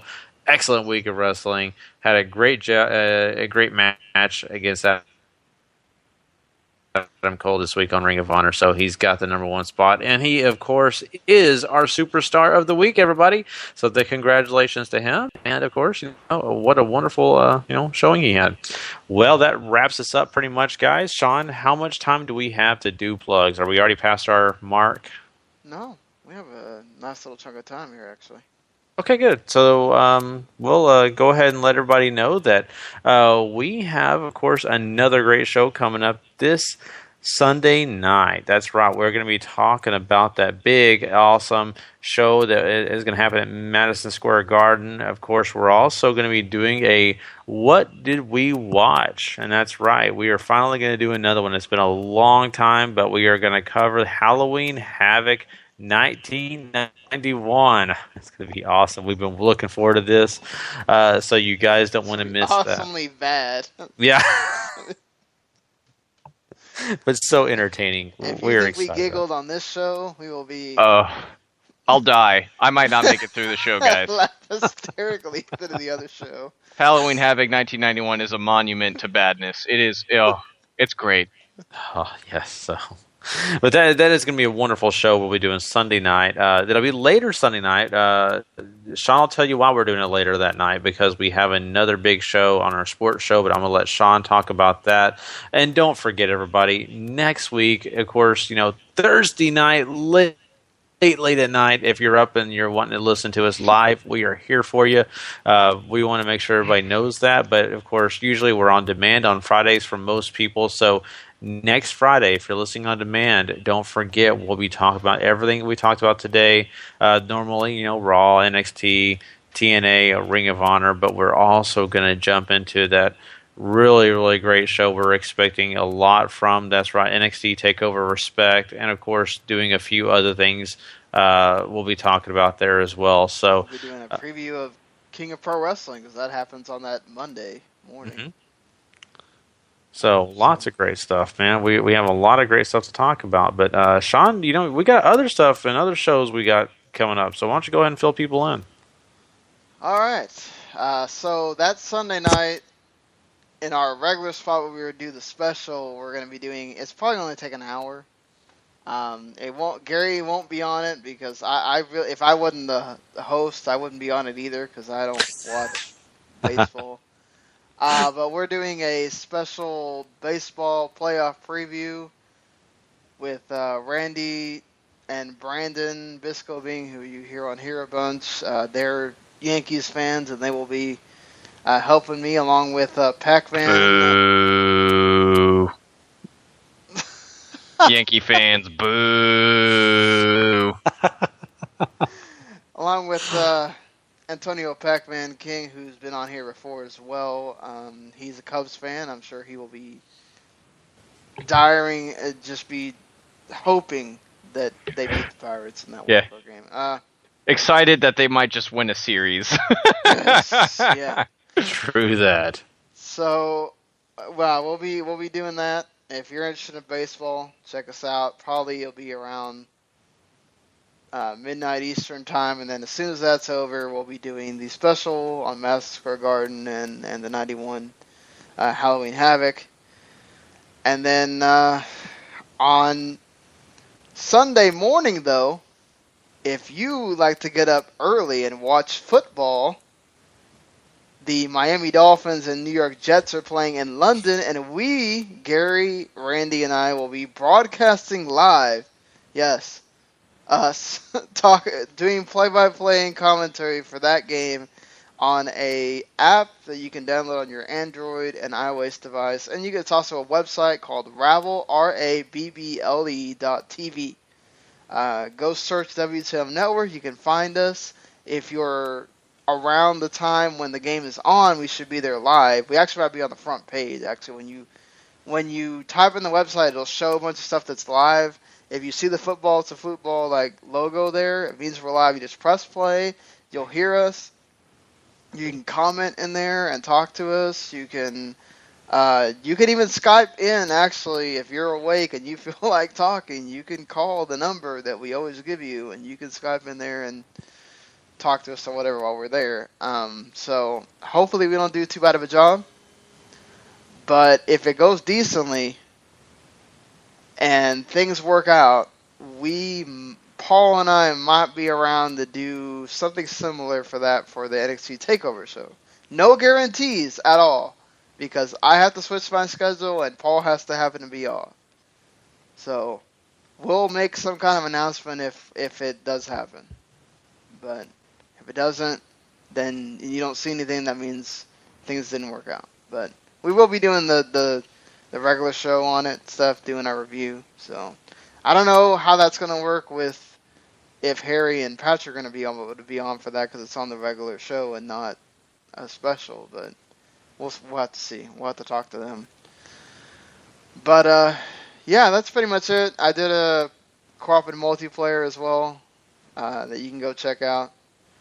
And we just did our NFL Week 4 preview on the Football to Football show, so you can go listen to that as well if you're big time into football. So, Yeah. Our Cowboys are on in that Sunday night slot again. So that's going to be, at least I don't have to miss any of the game while I'm at work. Yeah, exactly. So that's always a nice thing, and same way with me as well. So Go Broncos defense. Yeah, Yes, please. I hope so. DeMarcus Ware, come on, you got to get another sack. I mean, you're having a good streak here. Got to keep it going. So They're the only reason that they're 3-0 right now. So It's true. So that's going to be true, very true. But man, it is going to be a great weekend. We're looking forward to lots of great wrestling, of course. Lots of great sports stuff too. So just a big, great weekend for us. And we hope you come and join us. We are looking forward to you being a part of it with us, and we appreciate you always listening to us every week. And of course, anytime that you can, it's always a pleasure to have you on board with us. And of course, we want to let you know that, hey, you have plenty of ways to showcase your talents too, by calling in or sending us messages or any other source. We want to hear from you, so don't be nervous, don't be afraid. Just hey, call that number, leave us a voicemail. Hey, shoot us an email at wrestlingtothemax@gmail.com, or hey, hit us up on our Facebook page. We also have that W2M network page you need to go like, because it has all the different podcasts we do as just in just a one bundle. You don't have to go a bunch of other places. You got stuff one we place. write and Yeah, that kind of stuff too. So it's everything encompassed in one simple page, and that's the easiest way for you to get to enjoy everything that we have for you guys. And of course, don't forget, we they do this for you, and we want to make sure that we have an open door for your friends as well, that they know what we're about. So hey, go and share those pages with people, share the W2M network stuff. I mean, it's there for their use too, not just yours. Don't be selfish, share. So and of course, don't forget, go rate and review. That always helps us. We definitely appreciate it, everybody that takes the time to do that. And so awesome. Great stuff. Great show again. We loved it. Loved having you listen. And of course, we'll be talking to you guys soon. But always remember, if you're not living life to the max, Living life at all. you know it. Sorry. Fall asleep. just distracted. That's okay. Yeah. All right, guys. Next week. Please. Oh, I swear to God. Why do I do this all the time? Dun, dun, dun, dun. Oh, come on, Paul. Wake up. I'm too tired. The beatbox I is got dead, it, guys. got it.